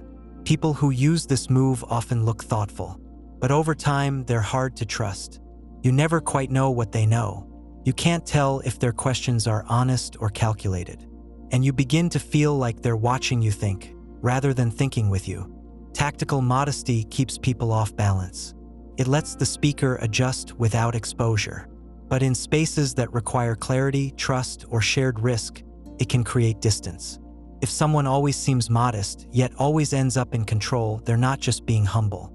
They're being careful, and they're using your words to do it. You're sitting in a meeting. Someone says, "Everyone's tired of how slow this process is." It hits like a fact. But you look around. No one nods. No one reacts. You weren't asked. As far as you know, no one else was either. Still, the sentence hangs in the air. No one wants to push back. The group starts discussing solutions based on a problem that might not even exist. That's a false consensus float. It's when someone claims to speak for a group without actually checking. They say we, everyone, or most people. But the idea comes from them alone. It's not based on a survey. It's not drawn from real discussion. It's a shortcut. Instead of saying, "This is what I think," they borrow authority from an invisible crowd. This tactic works because it pressures others to go along. If you don't agree, you risk sounding out of touch or difficult. If you speak up, it might sound like you're against the group. So people stay quiet, and silence turns into support. The more it happens, the more weight these phrases carry. Soon, decisions are being made based on what everyone thinks, even when no one really said anything. You'll hear it in casual conversation too. Everyone knows that guy can't be trusted. Most people hated that presentation. You weren't asked. You don't know who everyone includes. But the speaker talks with confidence, and that confidence shapes perception. It sets a tone that others hesitate to challenge. In social settings, this move can be used to isolate. Someone says, "Everyone's been talking about how awkward she is lately." Now it's not just one opinion, it sounds like a wave. Even if it's just gossip from one person, it gains traction. And if the subject hears about it, they won't know where it started. They'll feel like the group has turned against them, even if only one person planted the idea. False consensus also shows up in debates.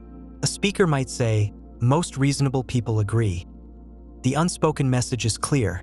If you don't agree, you're not reasonable. It pushes people toward agreement without making space for honest disagreement. It makes it easier to win an argument, not by making a stronger case, but by shrinking the room for dissent.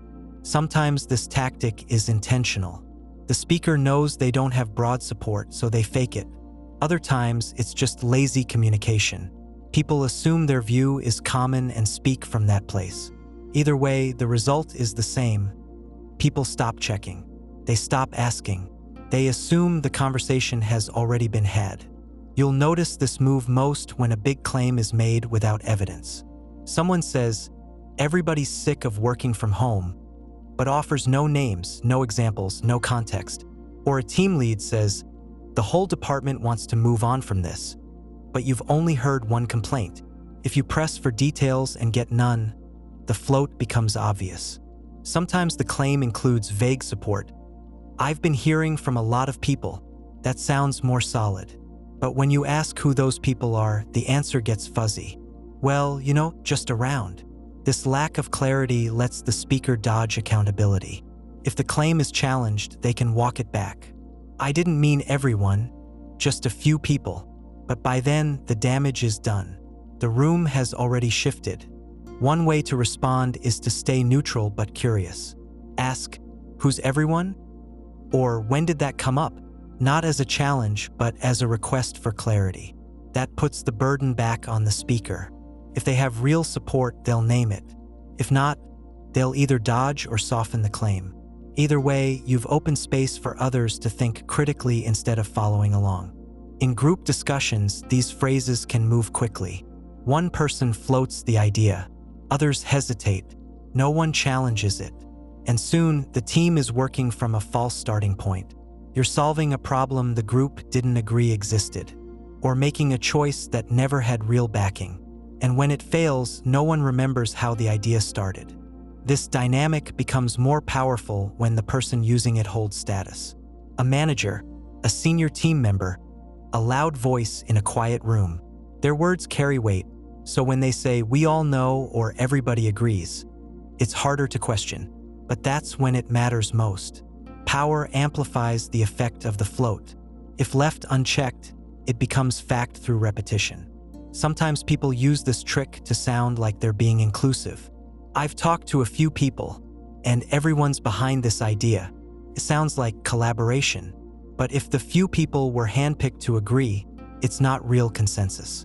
It's confirmation bias with a wider net. To keep conversations honest, it helps to build a habit of asking, "Who's been asked?" Or, "What are people actually saying?"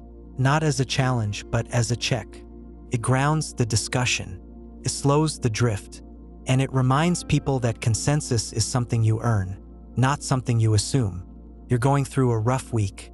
Someone in your life knows this, but instead of support, they say, "After everything I've done for you, this is how you act?" You freeze. You weren't ignoring them. You weren't ungrateful. But suddenly the conversation isn't about your stress. It's about their feelings. Their past kindness becomes a weapon. That's emotional debt collection.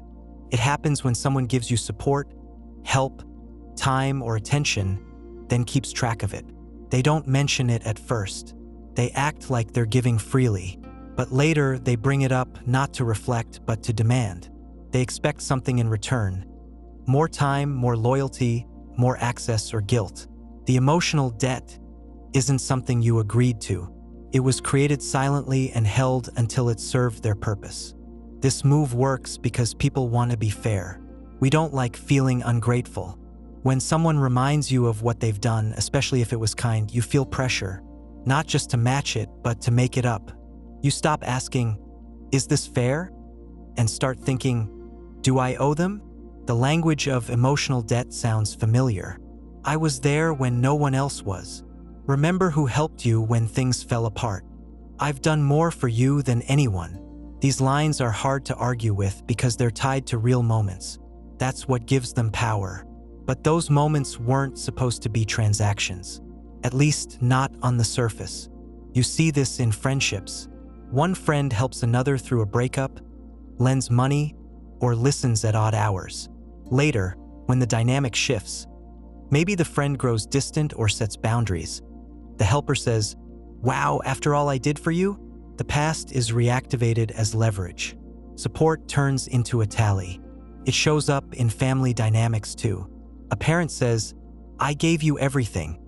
When a child wants to live differently, the unspoken message is clear. Your independence is a betrayal. They don't just want appreciation, they want control.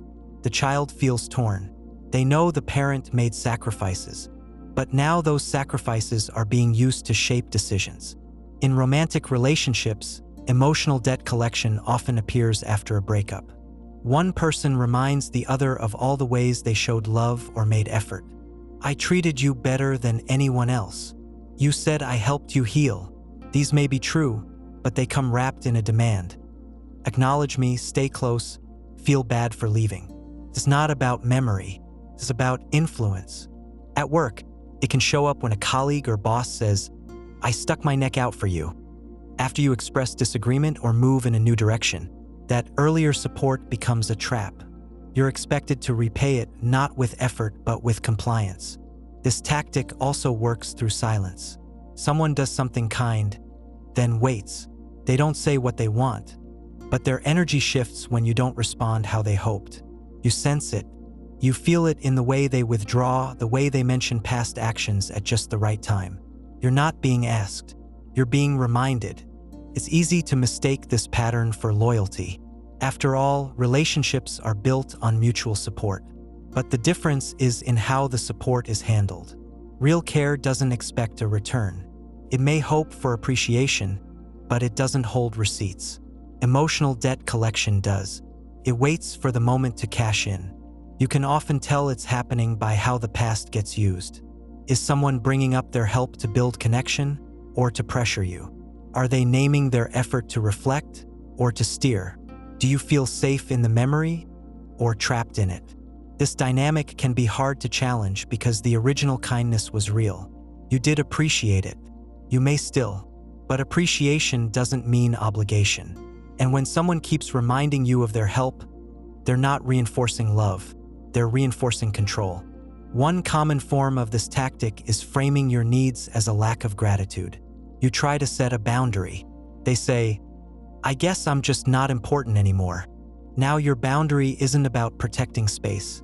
It's about defending your character. You're on trial. The conversation shifts away from the issue and becomes about whether you're a good person. That's not feedback. That's manipulation. Another version is when someone uses the phrase, "after everything," but never finishes the sentence. The blank space holds power. You're meant to fill it in. You're meant to feel guilty, even if they don't say what you did wrong. Puts you in a loop. You try harder not because you want to, but because you feel like you should. In some cases, emotional debt collectors don't realize what they're doing. They've been taught that giving earns loyalty. They confuse generosity with investment. So when you move in a direction they didn't expect, they feel cheated. They think they've lost something they paid for. But emotional support isn't a contract. You can't demand repayment with someone's time, choices, or silence. You can respond by separating gratitude from obligation. Say, "I do appreciate what you did. That doesn't mean I agree with you now." Or, "I'm thankful for how you showed up, and I still need to make this choice." That acknowledges their effort without handing them control. It also helps to be clear early. When someone offers support with strings, like, "I'll do this, but just remember who helped," you can say, "I'm grateful, but I don't want this to feel transactional." That flags the pattern before it locks in. When the dynamic gets deep, distance may be needed. Someone who keeps collecting emotional debt might not stop until the balance works in their favor. And if the relationship only works when you feel guilty, it's not care. It's control dressed up as kindness. Noticing this pattern doesn't mean you forget what someone did for you. It means you refuse to be shaped by it. You can hold respect for their effort and still make your own decisions. You can thank them for the help and still walk your own path. That's not betrayal. That's being clear about where support ends and pressure begins. You're in a room full of people. A leader offers an idea. Heads nod. The tone shifts. Someone adds, "Exactly what I was thinking." Another says, "Totally agree." Then silence. You hesitate. You have concerns, but saying them feels risky. Not because anyone yelled, but because you already saw what got rewarded. You saw what got ignored. That's groupthink triggering. It's not a formal rule. No one says, "You must agree." It's quieter than that. But the message lands clearly. Agreement gets smiles, attention, praise, or inclusion. Dissent gets skipped over, brushed off, or questioned. The group's tone rewards sameness, and that shapes what people say or don't say. Groupthink triggering isn't always planned. Sometimes leaders want real input, but they don't realize how their behavior steers it. They respond quickly when someone agrees. They make eye contact. They echo their point. But when someone disagrees, the response slows. The mood tightens. A subtle pause. A change in facial expression. These small signals carry weight. In group settings, most people watch the reaction before they speak. If they see that disagreement leads to tension or distance, they'll stop offering it.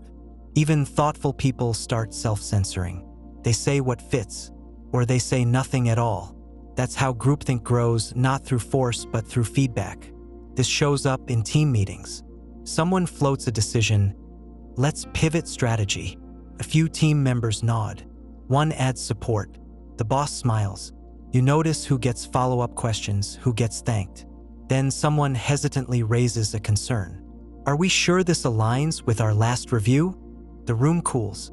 The boss says, "Let's not overcomplicate." That person goes quiet. The message is clear. Agreement moves things forward. Doubt stalls the group. From then on, people play it safe. You also see this in social circles. One friend tells a story or vents about someone outside the group. Others pile on. "Yeah, I always felt that too." Someone tries to add a different view. "I've had good experiences with them." The room tightens. The group doesn't argue, they just don't respond. That's enough. The moment drifts, and the person who spoke up feels it. They weren't wrong, but they went off script. And silence is punishment. In workplaces, groupthink triggering can show up in performance reviews, hiring panels, or strategy sessions. One voice sets the tone. Others follow. Dissenters get labeled as difficult or not a team player. The cost of speaking up becomes reputational. People learn that being agreeable is safer than being honest. And once that lesson lands, real ideas stop flowing. This doesn't mean everyone agrees deep down. Often they don't. But they've learned to withhold, to wait, to see if someone else takes the risk. That way, they don't pay the social price for raising doubt. But when everyone waits, no one speaks. And the loudest voice wins, not because it's best, but because it's least risky to echo. You can spot this dynamic by how fast agreement spreads. Do people nod before the sentence ends? Do they restate the main idea in slightly different words to signal alignment? Do they laugh at things that aren't funny just to show loyalty? These signals aren't wrong on their own. But when they dominate, they signal a system where people aren't thinking independently. You'll also notice how much airtime dissent gets. When someone disagrees, do others lean in or shift away? Does the speaker get interrupted more often? Are their points addressed or quietly skipped? Do they get invited back into the conversation? Or does it move on without them? Watch these patterns. They show where the group places value. Groupthink triggering doesn't need a clear leader. Sometimes it emerges through unspoken rules. A team that always moves fast might punish slow thinking. A culture that values optimism might shut out realistic concerns. A group that sees itself as tight-knit might treat disagreement as disloyalty. These triggers don't need to be said aloud. They live in the reactions. This can happen even in open spaces, places that claim to welcome debate. The surface may look diverse, but if one kind of answer always gets praise and another gets nothing, people pick up the message. It's not about policy, it's about practice. One way to test this is to track how many times people change their minds. In a real thinking group, minds shift, positions grow. Someone says, "That's a good point. I hadn't thought of it that way." But in a groupthink-triggered space, the first opinion sticks. Even new evidence bends to fit it. No one wants to be the one who disrupted the flow. You can also look at what happens after meetings. Do people wait to share real views in private? Do they message you later to say, "I felt the same way, but didn't want to say it in the room"? That shows the group setting wasn't safe. People weren't silent because they agreed, they were silent because they were watching. To push back on this dynamic, slow the approval loop. If you're leading a room, don't react too quickly to agreement. Pause. Ask follow-ups of both supporters and skeptics. Say, "What concerns might we be missing?" Not as a formality, but with real pause behind it. If people see that skepticism gets airtime, not tension, they'll start sharing it earlier. You can also reward clarity over alignment. When someone disagrees and backs it up with a reason, thank them not just for tone, but for content. That changes the pattern. Others see that disagreement isn't punished. It's useful. It signals that the group values thought over sameness. If you're not leading, but you feel the pressure, try asking questions instead of stating views. Say, "Have we thought about the risks of this?" Or "What would it look like if this didn't work?" These open doors without inviting attack. And they make space for others who may be waiting to speak. The core of groupthink triggering is emotional shaping. The group nudges you, rewarding one path, cooling another. Feels like culture, but it's control. Not through rules, through signals. And once you see it, you get to decide whether to follow the signal or change it. You're in a conversation, maybe at work, maybe at a dinner table. Someone responds to a simple question with a layered, academic answer. They quote a philosopher you've never read. They use jargon that doesn't fit the room. Their point? It's buried under language that sounds impressive but says very little. That's intellectual peacocking. This tactic isn't about ideas. It's about status. The speaker isn't trying to add clarity. They're showing off. The language becomes decoration, not communication. They want you to notice their knowledge, their vocabulary, their references. And if you don't follow, that's part of the game. Confusion becomes a form of control. You've seen this in meetings. Someone introduces a project plan. It's straightforward. Then a colleague responds with a long answer filled with abstract terms: methodological framework, ontological premise, disintermediation of decision layers. By the end, no one knows what they said, but no one wants to admit it, so heads nod. The speaker looks powerful not because they added insight, but because they created distance. That distance is key. Intellectual peacocking thrives on making others feel small. The goal isn't mutual understanding, it's subtle intimidation. If you feel unsure, you won't challenge them. If you feel behind, they've already won. And often it works not because the content is strong, but because the language makes people hesitate. This shows up in writing too. Some people pack reports, articles, or emails with dense language to appear smarter. They choose the longest word possible. They reference studies or theorists no one asked about. The tone shifts from clear to crowded. But readers nod along, afraid to seem uninformed. It's not expertise, it's armor. You also see this in one-on-one conversations. A friend might steer a light topic into a lecture. You mention a book you liked, and they respond by tracing the literary theory behind it, citing postmodern critiques. You didn't ask for that. They're not curious, they're claiming ground. You're no longer equals in the exchange. You're the listener, they're the expert. That imbalance is the point. Intellectual peacocking lets people claim space without saying much of value. It's not the same as genuine expertise. Experts simplify, they clarify, they adjust to the audience. Someone showing off does the opposite. They layer complexity to hide behind it. That way, if you don't get it, the fault seems like yours. You can spot this pattern by how the speaker reacts when asked for clarity. If you say, "Can you explain that a little more?" and they get defensive or vague, you've hit the core. They may brush you off with, "It's hard to explain," or "It's complicated," but it's not. If they understood it deeply, they could explain it simply. Refusing to do that is part of the performance. In group dynamics, peacocking shifts attention. Meetings start focusing on sounding smart instead of solving problems. People compete to sound abstract instead of being useful. The one who simplifies gets overlooked. The one who complicates gets praised because they seem to operate at a higher level. But what's really happening is status management. This tactic also keeps others quiet. If someone opens with jargon or obscure facts, others hesitate to join. They think, "Maybe I don't know enough to contribute." That shrinks the room. A few voices get louder, and the rest pull back. Soon, collaboration becomes theater. Everyone performs knowledge instead of sharing it. Sometimes, peacocking hides insecurity. The speaker may feel unsure, so they overcompensate. They throw in complex words to sound certain. But if the group rewards that style, the pattern grows. It trains people to value appearance over clarity. There's also a social version of this move. At parties or dinners, someone drops obscure references, foreign films, niche science, historic events few remember. These aren't casual mentions. They're tests. The goal isn't to share, it's to filter. If you don't know the reference, you're not in the circle. If you do, the speaker nods.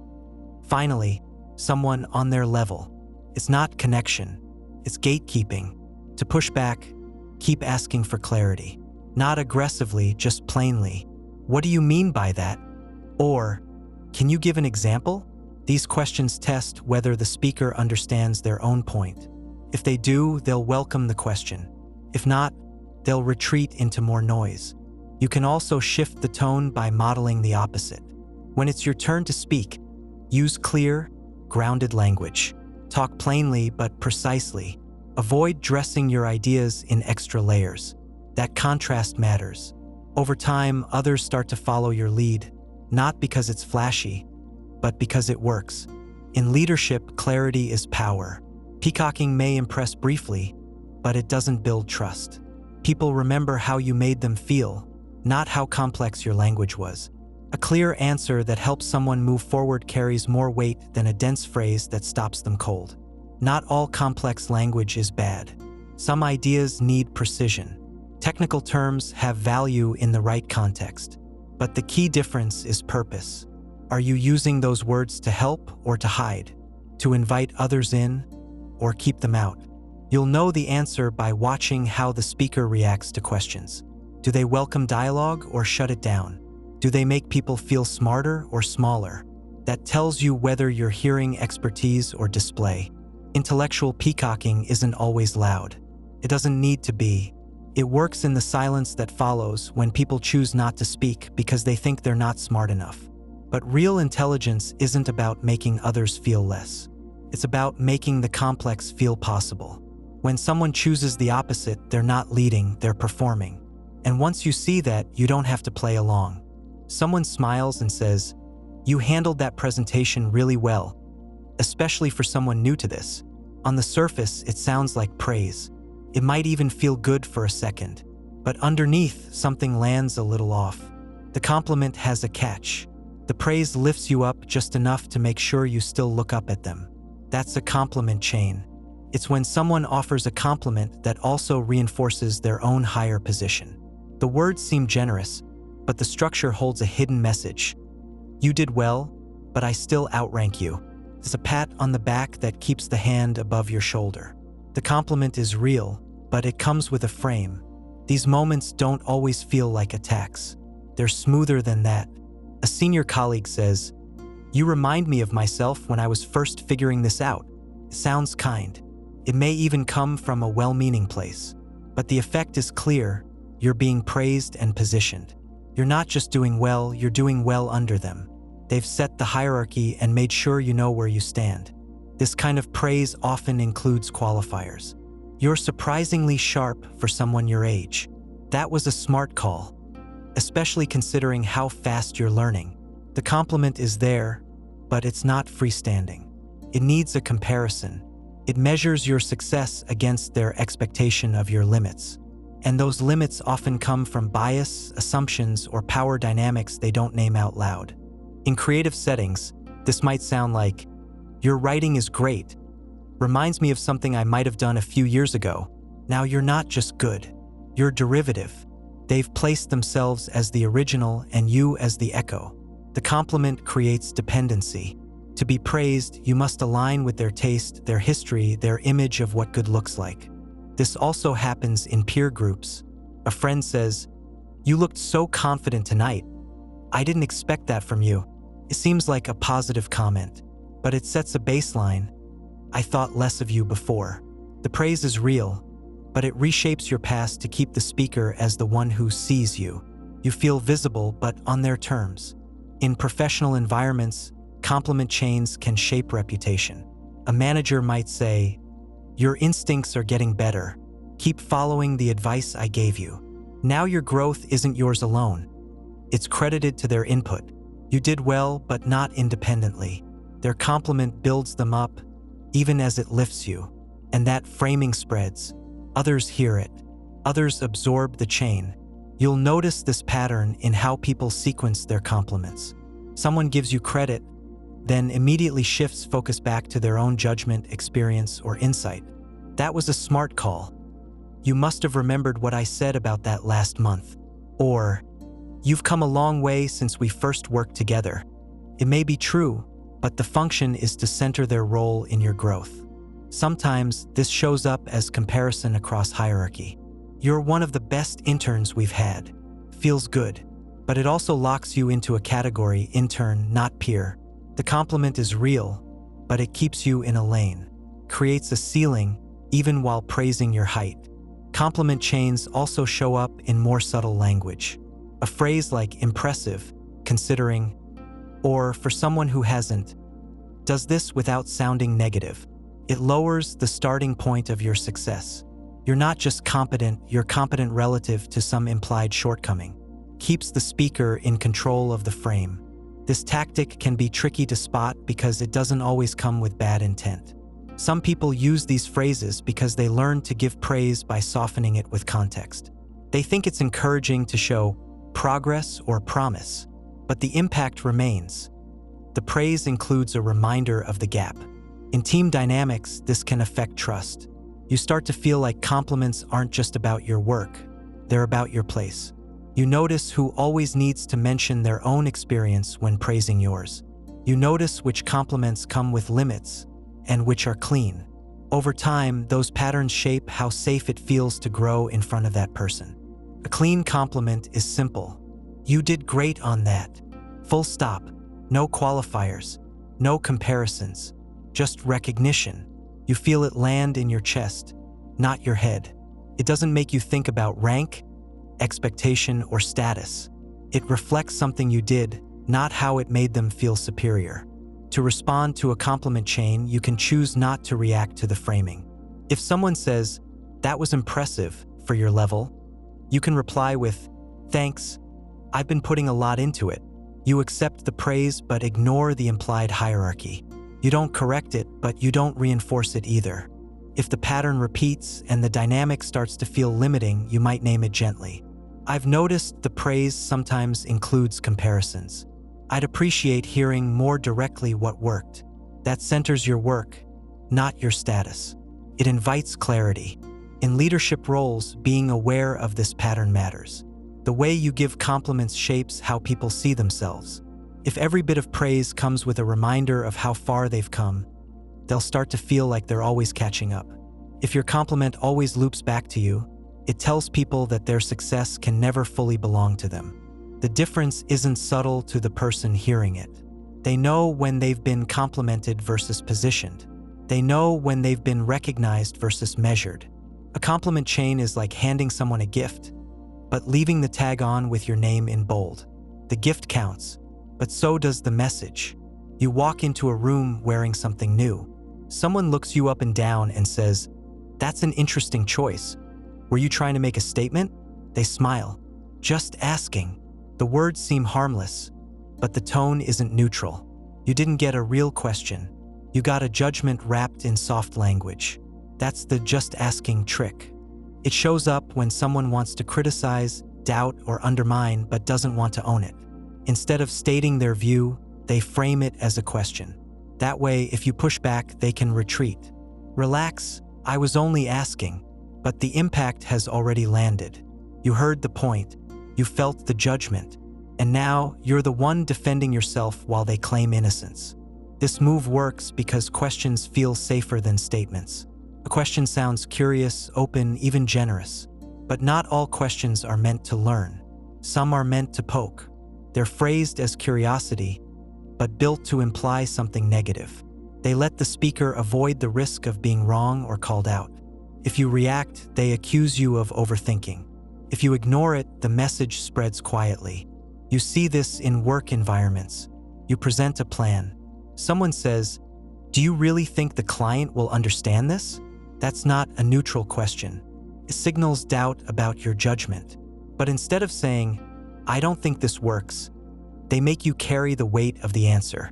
You now have to explain or justify something they don't have to defend.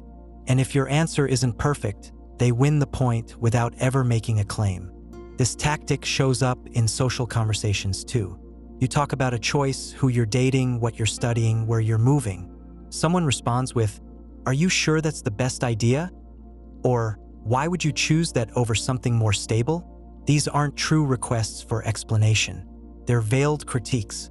You didn't get support. You got a challenge dressed as concern. The move is slippery. That's what gives it power. If you respond emotionally, because you feel judged, they can say, "Wow, I was just asking a question." That puts you on the back foot. Now you look sensitive, defensive, or insecure. Meanwhile, they've shifted the conversation. You're explaining your tone while they avoid any responsibility for theirs. The trick also lets people test ideas without owning them. They say, "Isn't it kind of weird that she got promoted so fast?" Now the group starts thinking about it, even if no one had doubts before. If someone agrees, the speaker says, "Right? I thought I was the only one." If no one agrees, they say, "No worries, I was just wondering." Either way, they introduced suspicion without taking a stand. In politics, media, and public debate, this move appears in more polished form. Someone says, "Are we even allowed to talk about this anymore?" Or, "Can you imagine what would happen if someone said the reverse?" These aren't honest questions. They're signals. They tell the audience what to think without the speaker having to say it outright. That way, if they're challenged, they can point back to the question mark and say, "I never said that." This tactic thrives in environments where accountability is low and appearances matter. People want to seem reasonable while still pushing their agenda. So they use questions to float the idea, plant the seed, raise doubt, but never take a position. They force others to speak plainly while staying vague themselves. You can spot the just asking trick by looking at the energy behind the question. Does it invite a real answer, or does it imply a judgment? Does it come from someone who often uses this tone? Do they step back when challenged? Do they seem more interested in watching your reaction than hearing what you say? You can also track what happens next. If you answer the question and they shift to another jab, they weren't looking for clarity. They were probing for a weak spot. If you challenge their framing and they pull back, I didn't mean anything by it. They were using the question as cover. Sometimes the trick shows up in small moments. You get praise and someone says, "Isn't it interesting how people like that kind of thing these days?" You bring up a success and they ask, "Do you think that'll last?" These aren't random questions. They're nudges, doubt disguised as discussion. And if they go unchallenged, they start to shape how others see you. To respond, you don't need to match the tone. You can answer directly. If you have a concern, just say it. Or, "That sounds like a statement, not a question." This recenters the power. It asks them to be honest instead of hiding behind the question mark. You don't have to get angry. You just have to name the pattern. You can also choose not to explain yourself when it's clear the question wasn't asked in good faith. If someone says, "Do you think you're really ready for that role?" and you know it's coming from ego, not support, you can reply, "Yes," and leave it there. You don't owe everyone your reasoning, especially when the question wasn't clean. In group settings, naming the pattern helps others feel safe too. If someone uses this tactic on a teammate and you notice, you can say, "Let's be direct. Do you have a concern?" That diffuses the trick, puts the weight back where it belongs. The just asking trick isn't about curiosity. It's about control. It lets the speaker guide the conversation, cast judgment, or stir doubt, while avoiding pushback. And it relies on your politeness, your tendency to explain, your desire to be seen as fair. Once you stop playing along, the move loses its shape. Real questions create space. They come with interest, not edge. They help people think, not flinch. And they take responsibility for the answers they bring out. The difference is clear, especially once you start listening for it.